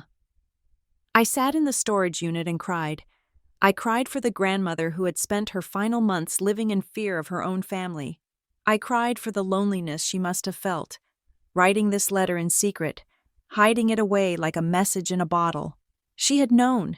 She had anticipated everything. I felt along the silk lining of the chest. There was a slit in the fabric. I reached inside and pulled out a yellowed, stiff document, the original deed. I held it to my chest. It was just a piece of paper, but it felt like a shield. I drove back to the hotel. The letter and the deed on the passenger seat beside me. I felt a renewed sense of purpose. I wasn't just fighting for an asset. I was fulfilling a final request. I walked into my hotel room, ready to call Evan and tell him about the letter, but before I could dial, my phone rang. It was Evan. "Gabriella. Are you sitting down?" he asked. His voice was tight, urgent. "I am standing. What is it?" "We just got a filing notification," Evan said. "The attorneys for BGM Holdings have filed a counterclaim." "A counterclaim? For what?" "They are accusing you of harassment," Evan said. "They are claiming that you are interfering with a valid business contract, and they have attached an exhibit to their motion." "What exhibit?" "They have produced a document, Gabriella. It is titled Consent to Transfer and Waiver of Beneficiary Rights." "I never signed a waiver." I said, "I know," Evan said. "But they have a document that says you did. It is dated September 1st. It says that you, Gabriella Brooks, acknowledge the sale of the property and waive any future claim to the estate in exchange for a cash settlement of $10,000. "That is a lie," I shouted. "I never saw that document. I never received $10,000. They have a copy of a cash check," Evan said. "Endorsed by you." I froze. "A check?" "Gabriella," Evan said, his voice grave. "They sent over the digital scan of the document, the signature. It doesn't look like the shaky trace on the medical form." "What does it look like?" I whispered. "It looks perfect," Evan said. "It looks exactly like the signature on your driver's license. It looks real enough to fool a bank, and real enough to scare a judge." I sank onto the bed, the room spinning around me. They weren't just defending the lawsuit, they were framing me. They had escalated from forgery to full-blown identity theft. They had created a paper trail that made me look like a liar who had taken a payout and then come back for more. "Send it to me," I said. I opened the email Evan sent. I stared at the document on my phone screen. There was my name. There was my signature. It looked flawless. The loop on the G, the slant of the B, it was my signature. But I hadn't signed it. "How?" I whispered to the empty room. "How did they do this?" Then I remembered. The meeting with Lauren in the park. Gabriella the perfect. And I remembered something else. Years ago, when I helped Grandma set up her computer, I had scanned my signature to use for digital Christmas cards. It was saved on her hard drive, the hard drive that Lauren had access to. They hadn't traced it. They had lifted it. They had digitally pasted my own hand onto their lies. I looked at Grandma's letter on the bed next to me. Trust only what you can prove. They had a perfect lie. I had a yellow deed and a letter from the grave. The war wasn't just starting. We were losing. The report from the forensic document examiner arrived on a Tuesday, a gray, rainy morning that made the skyline of Briar Glen look like a smudge of charcoal against the horizon. I was sitting in Evan Harrow's conference room, my hands wrapped around a cup of lukewarm coffee. When he walked in, he didn't say a word. He just slid a thick, spiral-bound booklet across the mahogany table. I opened it. The cover page read, Forensic Handwriting Analysis, Estate of Eleanor Brooks. I skipped the methodology section, the pages of jargon about stroke amplitude and pen pressure, and flipped straight to the conclusion. Opinion, highly probable simulation. I looked up at Evan. "What does this mean?" "It means you didn't sign it," Evan said, sitting down heavily opposite me. "And it means they didn't just copy-paste your signature from a digital file, which would have been lazy. They traced it. Or rather, someone practiced it." He reached over and turned the page to a blown-up image of the signature on the consent to transfer document. It was grainy and enlarged to show the microscopic bleed of the ink. "Look at the letter B," Evan pointed out. "See those tiny, jagged tremors on the upstroke? That is called hesitation. A person signing their own name writes with fluid, muscle memory speed. A person forging a name draws it. They are thinking about the shape, so the line wavers. It is imperceptible to the naked eye, but under a microscope, it looks like a seismograph of a lie. I stared at the jagged line. It was a map of someone's fear. Was it Lauren? Unlikely. Evan said, "This looks professional, or at least experienced. It is smooth enough to pass a bank teller's glance, but flawed enough to fail a forensic audit. This is the break. Gabriella, this shifts the burden of proof. We can now argue that the document used to validate the sale is a forgery." I felt a surge of triumph, but it was quickly dampened by the look on Evan's face. He wasn't celebrating. He looked grim. "Why aren't you happy?" I asked. "This proves I'm right. It proves the document is fake." Evan corrected. "It doesn't prove who faked it, and that is the problem. To win this, we have to stand up in open court and accuse your sister of being a party to a felony. We have to accuse a local title company of negligence or collusion. We have to accuse a developer of fraud." He leaned forward, his eyes locking onto mine. "Proving this in a courtroom is one thing, Gabriella. Surviving the fallout is another. In a town like Briar Glen, once you ring this bell, you can't unring it. You are going to be the woman who tried to send her sister to prison. Half the town will see you as a hero. The other half will see you as a monster who values property over blood. Are you ready for that?" I thought about the letter in the cedar chest. Coercion can look like help. I am ready. I said, "Then let's look at the money." Evan said, opening a second folder. He had finally received the subpoenaed bank records for the transaction. He spread a spreadsheet out on the table. It was a flowchart of the $300,000 BGM Holdings had supposedly paid for the house. "Here's the breakdown," Evan said, tracing a line with his finger. "The sale price was $300,000. But look at the disbursement." I looked at the numbers. Payoff of existing lien, Apex Solutions, $52,000. Consulting fee, Red River Capital, $150,000. Expedited processing fee, Prestige Title, $20,000. Seller proceeds, Lauren Brooks, $78,000. I did the math in my head. Lauren didn't get $300,000. She walked away with less than $80,000. She was robbed. I whispered. She was used. Evan corrected. "Look at the consulting fee. $150,000 went right back to a subsidiary of the buyer. They paid themselves to buy the house. BGM Holdings effectively acquired a $600,000 property for a cash outlay of about $150,000. And the $52,000 to Apex Solutions?" I asked. "That is the debt Lauren was panicked about," Evan said. "And I found the underlying instrument." He pulled out a copy of a document titled Promissory Note and Confession of Judgment. It was signed by Lauren Brooks, dated 8 months ago. I read the terms, and my blood ran cold. It wasn't a standard loan. It was predatory lending at its finest. The interest rate was astronomical, 40%. But the kicker was the collateral clause. In the event of default, borrower agrees to the immediate liquidation of personal assets, including but not limited to primary residence located at 12 Oakwood Drive, and consents to the surrender of professional real estate licensure to the state board. They weren't just going to sue her, I realized, feeling a wave of nausea. They were going to take her condo and her job. She was cornered. I said softly, if she didn't pay them the $52,000 by the deadline, she would have been homeless and unemployed. Exactly, Evan said. This explains her panic. It explains why she was so desperate to get the deal done before the 15th. She wasn't trying to get rich, Gabriella. She was trying to survive. She traded Grandma's house to save her own life. It didn't excuse what she did. She still stole something that wasn't hers to save herself. But suddenly, the image of my sister wasn't one of a greedy villain. It was of a terrified animal caught in a trap, chewing off its own leg to escape. Does this change our strategy? I asked. No, Evan said firmly. It strengthens it. It proves duress. But it also proves she had a motive to forge your signature.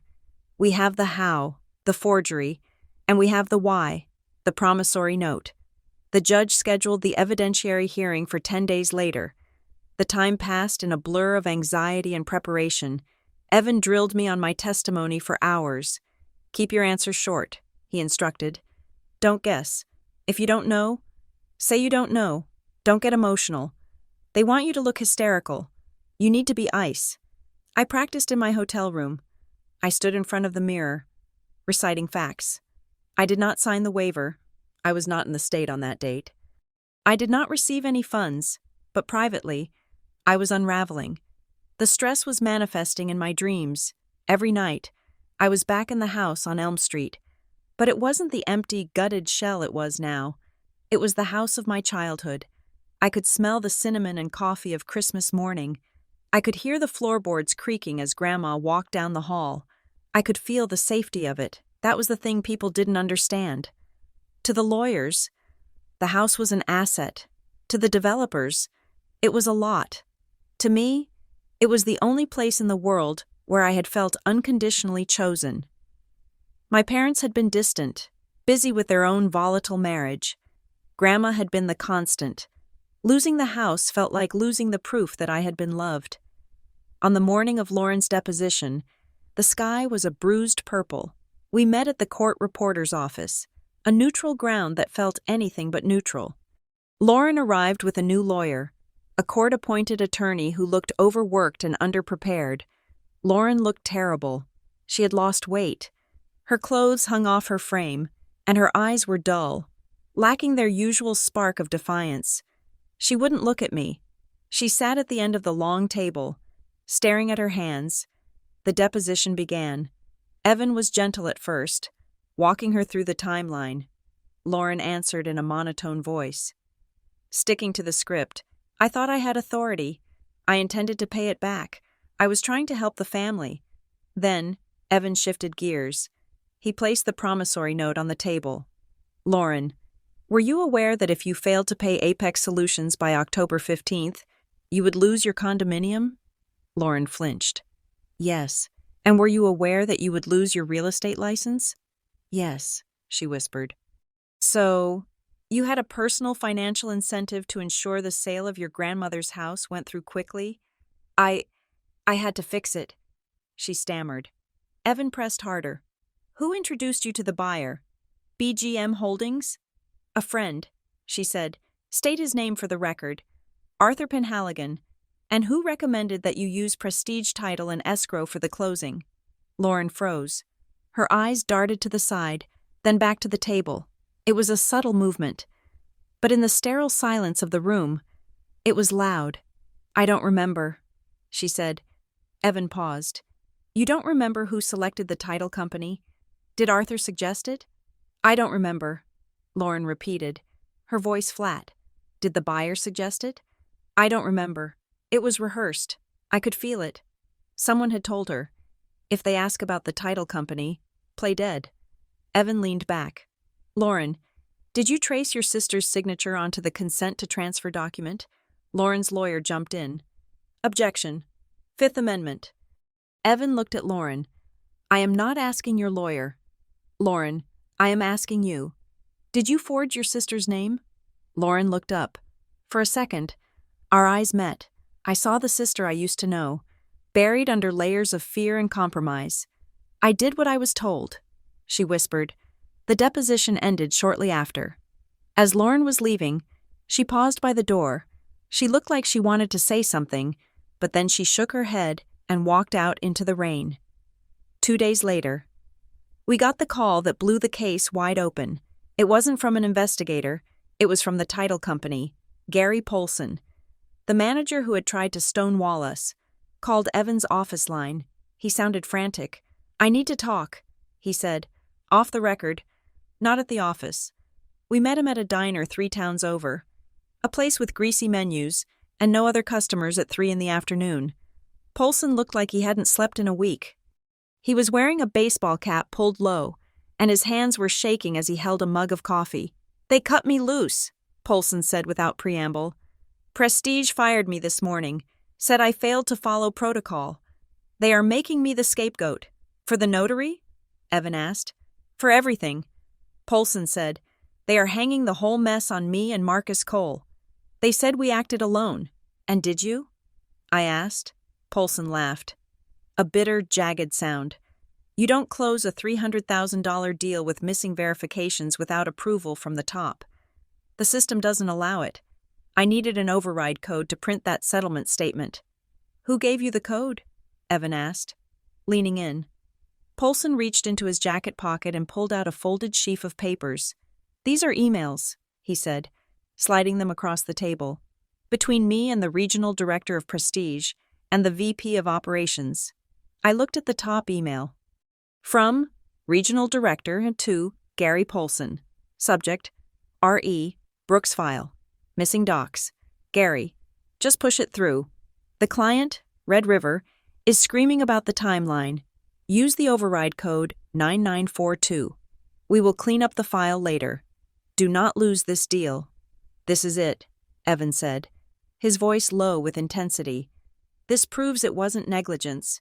It was corporate policy. They ordered you to commit fraud. Polson nodded. I want immunity. Mr. Harrow, I will testify. I will tell the judge everything. But I don't want to go to jail for following orders. I can't promise immunity. Evan said, that is up to the DA. But I can promise you that if you give us this, I will paint you as a whistleblower, not a co-conspirator. And that makes a hell of a difference to a judge. Polson took a deep breath. Okay, you can keep the emails. The next morning, the tone from the other side changed drastically. The attorneys for BGM Holdings, the expensive, arrogant firm that had filed the counterclaim against me, called Evan. They didn't want to litigate anymore. They wanted to talk. The offer came via fax. Old school and formal. Settlement proposal. 1. BGM Holdings will pay the estate of Eleanor Brooks the sum of $400,000. 2. BGM Holdings will quit-claim the property back to the estate. 3. Gabriella Brooks agrees to drop all claims of fraud and conspiracy. 4. Strict confidentiality and non-disparagement clause. I stared at the paper. They were giving up. They were giving the house back. And they were paying us. We won, I said, feeling a wave of relief so strong my knees buckled. Evan didn't smile. He read the fine print. They are giving the house back because it is radioactive, he said. With Polson's testimony, the title is toxic. They can't develop it. They can't sell it.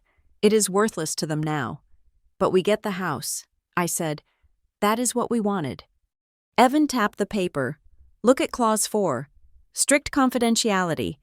That means you can never talk about this. You can never tell anyone that BGM Holdings and Red River Capital are running a predatory lending ring. You can't tell the police. You can't tell the press. The emails from Polson get buried. The forgery gets buried. He looked at me. If you take this, you get your house. You get your memories. You get your peace. But Arthur Penhaligon stays in business. BGM. Holdings moves on to the next old lady in the next town, and they will do this again. I walked over to the window of Evan's office.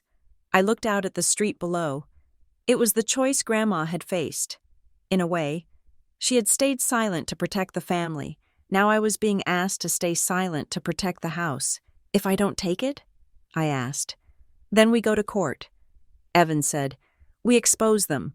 We put Polson on the stand. We wreck their reputation. But it will take years. The legal fees will eat up the estate. And there is no guarantee the judge will award you the house in the end. A judgment might just be monetary. You could win the war and still lose the home. I wrestled with it. I wanted justice. I wanted to burn them down for what they did to Lauren, for what they did to Grandma. But then I thought about the house. I thought about the way the light hit the floorboards in the afternoon. I thought about the feeling of being chosen. The house wasn't just a building. It was the last piece of my grandmother that was still alive. If I let it go to fight a crusade, I would be erasing her legacy. I turned back to Evan. We take the house, I said. Evan nodded slowly. I thought you might say that. It is the rational choice. But, I added, my voice hardening, I want one change. What? The confidentiality clause applies to me, I said, but it doesn't apply to the evidence we have already submitted to the court. The The Polson emails are already part of the record for the hearing. We don't withdraw them. We just settle the civil claim."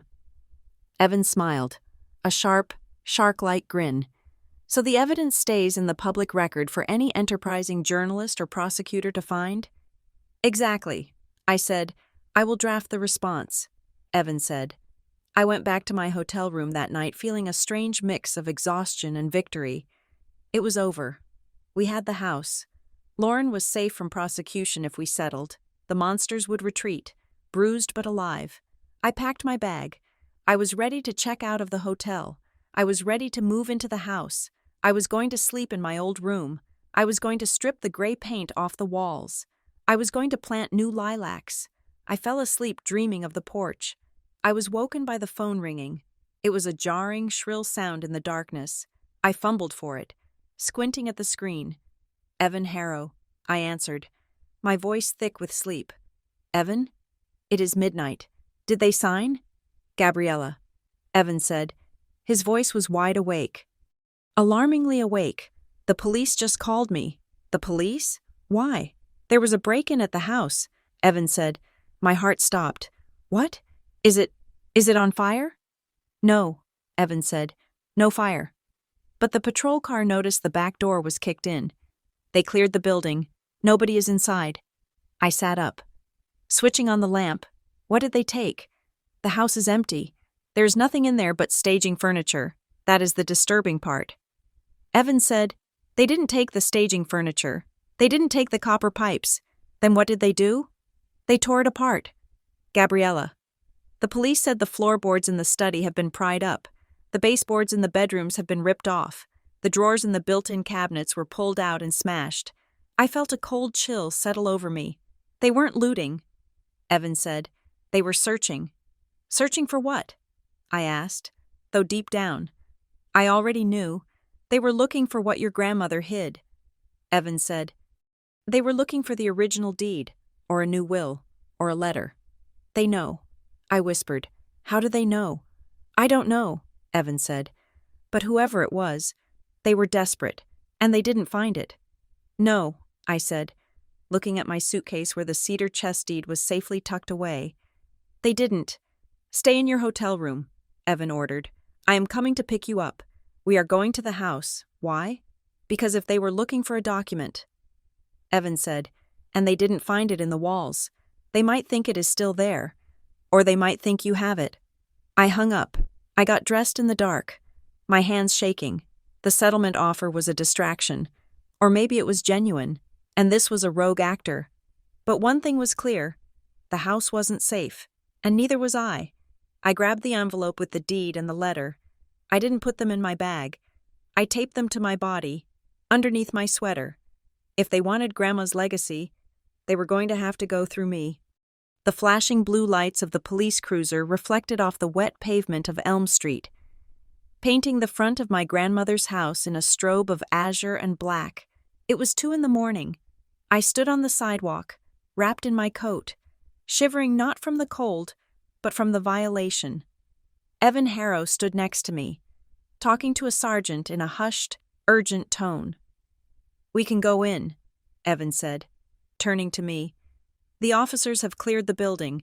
They are filing a report for breaking and entering, but they are done with the walkthrough. Do you want to see it?" I didn't want to see it.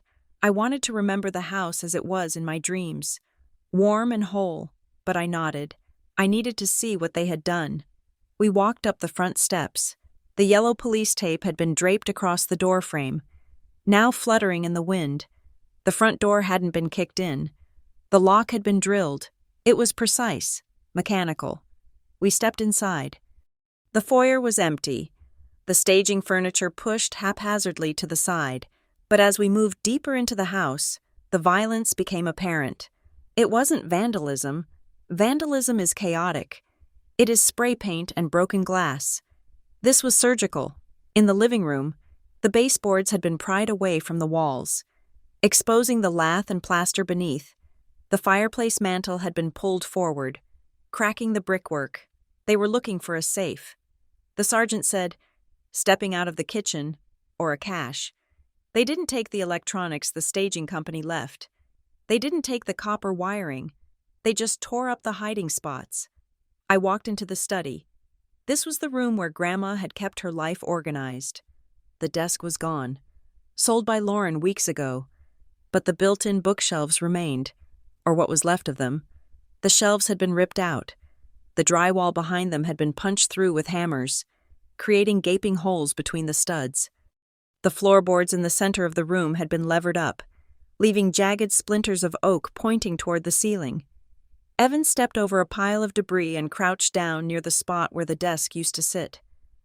"Look at this," he said, pointing to the floor. I looked. The dust patterns showed where the rug had been, but in the center, a specific section of the subfloor had been sawed into. A small, square cutout. They knew where she sat. Evan said quietly, "They knew this was her command center. They weren't looking for money. Gabriella. They were looking for paper." I felt a sudden jolt of realization, a memory flashing in my mind like a lightning strike. The letter in the cedar chest. Grandma had written, "I have hidden the original deed inside the lining of this chest." But then another line from the letter came back to me, one I hadn't focused on before. "I have made 2 paths. Gabriella, 1 copy at home, 1 copy elsewhere. If they find one, they may stop looking." I stared at the hole in the floor. She baited them. I whispered, "What?" Evan asked. Standing up, Grandma knew they would tear the house apart if they thought there was a will or a deed that could stop them. I said, "She created a decoy. She hid something here, or she made it look like she hid something here, so that if they found it, they would think they had destroyed the evidence. But they didn't find it," Evan said, looking at the empty hole. "Or maybe they did." "No," I said. "If they found it, they wouldn't have torn up the rest of the house. Look at the baseboards in the hallway. Look at the mantel. They started here, found nothing, and then panicked. They tore the house apart because the hole was empty." I touched the pocket of my coat, where the real deed from the cedar chest was pressed against my ribs. "They are scared." "Evan," I said, "they know there is a document out there that proves the sale was a fraud. They came here tonight to destroy it before the hearing. And they failed." Evan looked around the ruined room, his expression hardening. "This changes the narrative for tomorrow," he said. "We aren't just arguing about a forged signature anymore. We are arguing that the defendants are actively engaging in criminal destruction of evidence to cover their tracks." He took out his phone and started snapping photos of the destruction. "Let's go," he said. "We have court in 6 hours, and I want to make sure these pictures are printed on poster board by the time the judge takes the bench." The evidentiary hearing was held in Courtroom 3, a high-ceilinged chamber that smelled of floor wax and old judgments. The gallery was fuller than I expected. I saw my Aunt Linda in the second row, wearing a hat that looked like a helmet. She didn't look at me. Beside her was my cousin Mark, who gave me a small, imperceptible nod. On the other side of the aisle sat the representatives of BGM Holdings. They were men in gray suits, whispering to each other, looking at their watches. They looked bored. To them, this was just a business transaction that had hit a snag. And then there was Lauren. She sat at the defense table, looking small. She was wearing a navy dress that was too big for her. She was staring at a pitcher of water on the table, as if it were the most fascinating object in the world. Judge Harrison entered, his black robe billowing. We all stood. "Be seated," he said. "We are here on the matter of the emergency injunction regarding the property at 402 Elm Street. Mr. Harrow, you may proceed." Evan stood up. He didn't use notes. He walked to the center of the room, buttoning his suit jacket. "Your Honor," he began, his voice resonant and calm. "This case is not about a family dispute. It is not about a sisterly squabble over an inheritance. It is about a systematic, predatory scheme to defraud a dying woman and strip her estate of its primary asset." He walked over to the easel he had set up and flipped the cover sheet. The first image was the blown-up signature from the consent to transfer document. "We have alleged that the document purporting to authorize this sale is a forgery." Evan said, "To support this, we call Dr. Alan Aris, Forensic Document Examiner. Doctor." Aris was a small man with thick glasses and a demeanor that suggested he preferred paper to people. He took the stand and swore to tell the truth. "Dr. Aris," Evan said, pointing to the chart. "Can you explain to the court what we are looking at? It is a high-resolution scan of the signature attributed to Gabriella Brooks." "Doctor," Aris said. His voice was dry and clinical. "And what is your professional opinion regarding the authenticity of this signature?" "It is a simulation." "Doctor," Aris stated flatly. A murmur went through the courtroom. "Explain," Evan said. "Doctor?" Aris stood up and used a laser pointer to circle the tops of the letters. "A natural signature has fluid motion. It has speed. When we write our own names, we do not think about the formation of the characters. It is muscle memory. However, in this sample, we see pen lifts, tiny stops where the writer paused to check their work against a model. We also see tremor of forgery, a microscopic shakiness caused by the slow speed of the writing hand." He looked at the judge. "This signature was not written, Your Honor. It was drawn. It is a tracing of a valid signature, likely taken from a digital source and overlaid onto this document." Evan let that hang in the air for a moment. "Thank you. Dr. Aris, the defense attorney for BGM Holdings, a slick man named Mr. Sterling, tried to cross-examine. He asked about error rates and digital artifacts. But Dr. Aris was immovable. He simply pointed back to the chart. "The ink bleed doesn't lie," he said. "That is not a natural signature." Evan then moved to the timeline. He projected the email from Gary Polson, the title company manager. "Subject, R.E., Brooks file. Just push it through. Use the override code." "Your Honor," Evan said, "this email was sent on the morning of the closing. It instructs the title agent to bypass the verification of identity. Why? Because the buyer, BGM Holdings, was demanding speed. They needed the deed recorded before Eleanor Brooks passed away." "Mr. Sterling jumped up. "Objection. Speculation as to the buyer's intent. Overruled," Judge Harrison said, peering over his glasses. "The timeline speaks for itself. Continue." "Mr. Harrow?" Evan turned to the gallery. "We have forgery. We have procedural fraud. But we also have the proceeds." He put up the flow chart of the money. The house was sold for $300,000. Yet the seller, the estate, received less than $80,000. The bulk of the funds were diverted back to entities controlled by the buyer. This was not a sale, Your Honor. It was a laundering operation. The courtroom was silent. I looked at Lauren. She was shaking. Her hands were gripping the edge of the table so hard her knuckles were white. Evan turned to the judge. "We call Lauren Brooks to the stand." Lauren stood up slowly. She looked like she was walking to the gallows. She took the oath in a voice that was barely a whisper. Evan approached the witness stand. He didn't yell. He didn't badger. He spoke to her softly, almost kindly. "Lauren," he said, "I know this is difficult. I know you are afraid." Lauren didn't answer. She just stared at him. "I want to ask you about the closing." Evan said, "The day you signed the deed, you were under a lot of pressure, weren't you?" "Yes," Lauren whispered. "You had a debt to Apex Solutions, $52,000. Due by October 15th. Lauren nodded. "Yes. And if you didn't pay it, you were going to lose your condo?" "Yes. So you needed the sale to go through." Evan said, "You needed that check." "Yes." Evan paused. He walked back to his table and picked up a piece of paper. "Lauren, who told you that it would be okay to sign your grandmother's name?" Lauren flinched. I didn't say I signed it. We know you signed the medical authorization," Evan said gently, "and we know someone signed the consent form.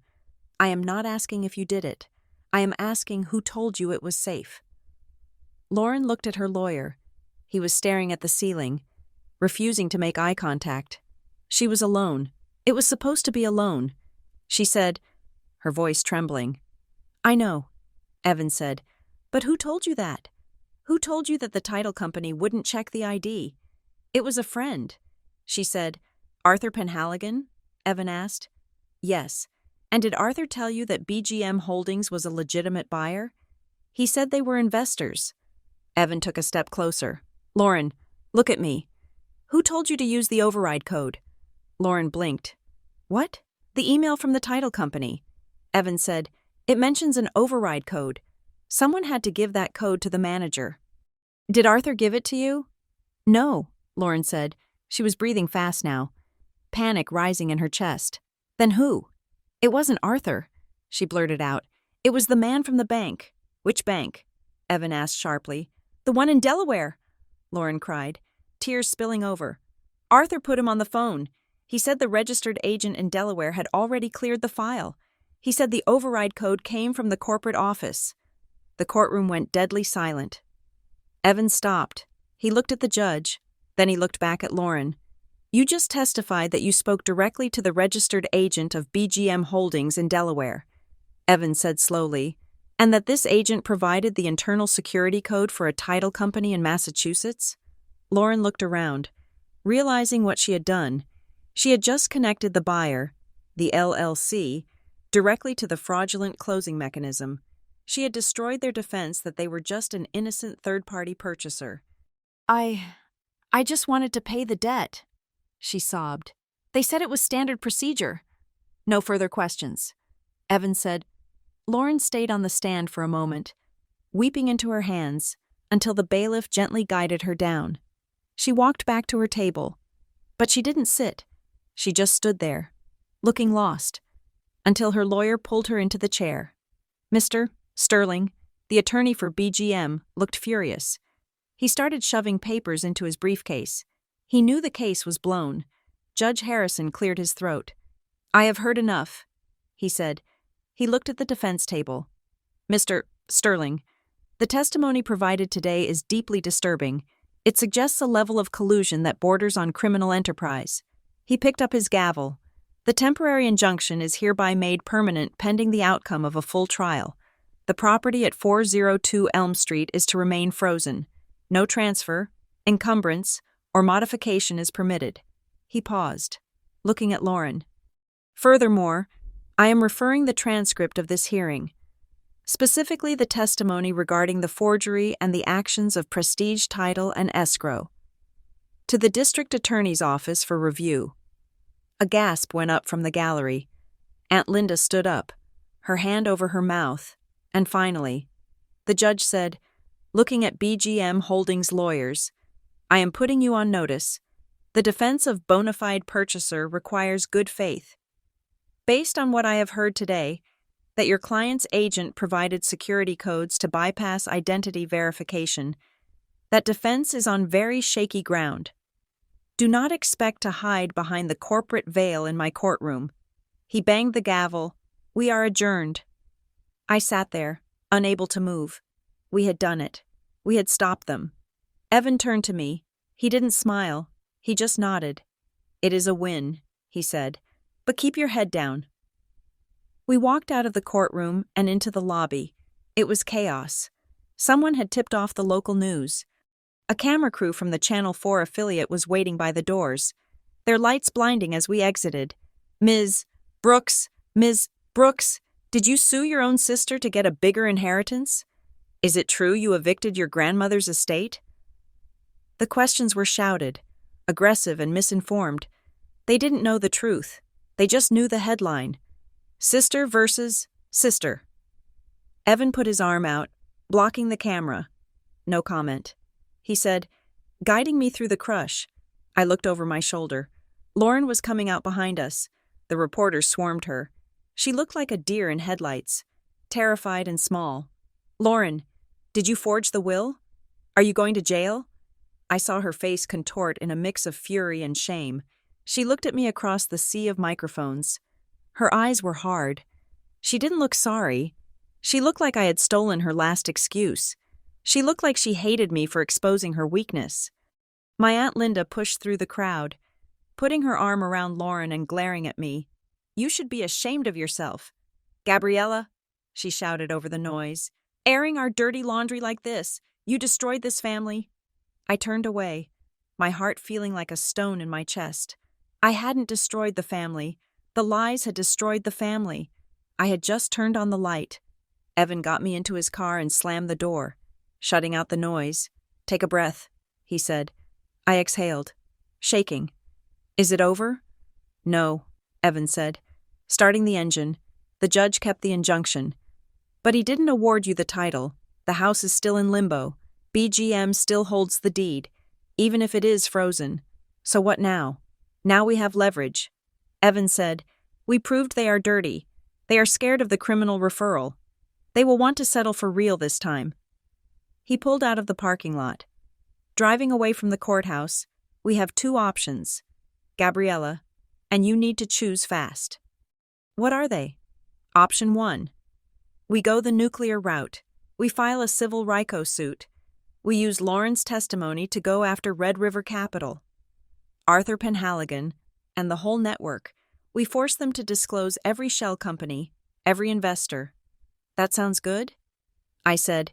"It is justice," Evan agreed, "but it will take 3 years and $50,000 in legal fees.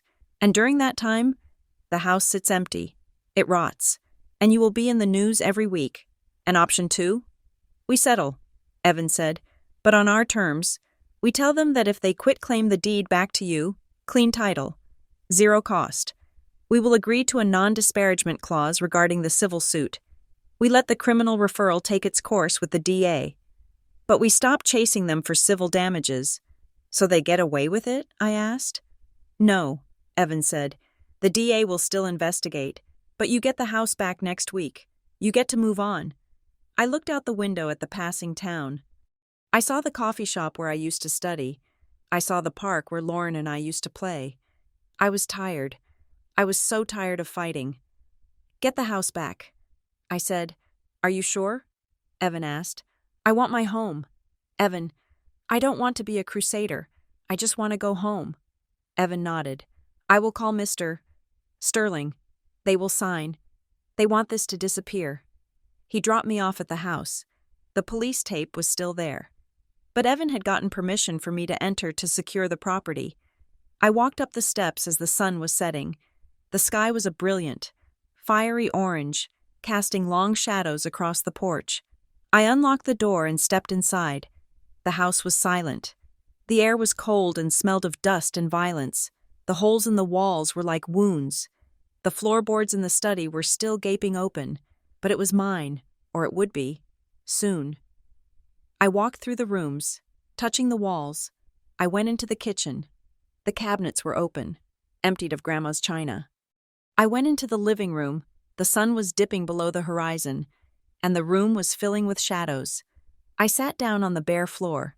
Right in the center of the room, I felt the weight of the last week crashing down on me. The betrayal, the court, the look on Lauren's face. I closed my eyes, listening to the house settle. Creaks, groans, the sounds of an old structure breathing. Something caught my eye, over by the fireplace, where the baseboard had been pried loose by the intruders. I saw a slip of white paper. It wasn't debris. It was wedged deep behind the molding, in a place where you would only find it if you were sitting on the floor, looking for answers. I crawled over to it.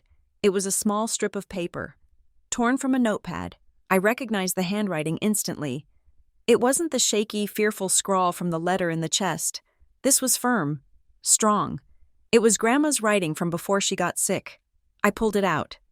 "Gabriella, I knew you would fight for this place. You have your grandfather's stubbornness. The house is just wood. My love, the family is the people who show up. Now rest, and paint the kitchen yellow." I stared at the note. The family is the people who show up. Lauren hadn't shown up. Aunt Linda hadn't shown up. They had shown up for the money, or the appearance, but not for the reality. But Mark had shown up. Evan had shown up. I held the note to my chest and looked around the broken room. It was a mess. It would take years to fix. It would cost money I didn't have. But as the last light of the day faded and the house wrapped itself around me, I knew exactly where I was. I was home, and tomorrow I would buy some yellow paint. Thank you so much for listening to My Sister Quietly Sold the House My Grandma Left Me. I hope you enjoyed this journey of betrayal, justice, and family secrets. I would love to know where you are listening from today. Please leave a comment below with your city or country. It is always amazing to see how far these stories travel. If you enjoyed this story, please consider subscribing to Revenge Stories for more realistic dramas about family conflicts and hard-won justice. And don't forget to share your thoughts on Gabriella's choice. Did she do the right thing by settling, or should she have kept fighting? I can't wait to read your opinions in the comments.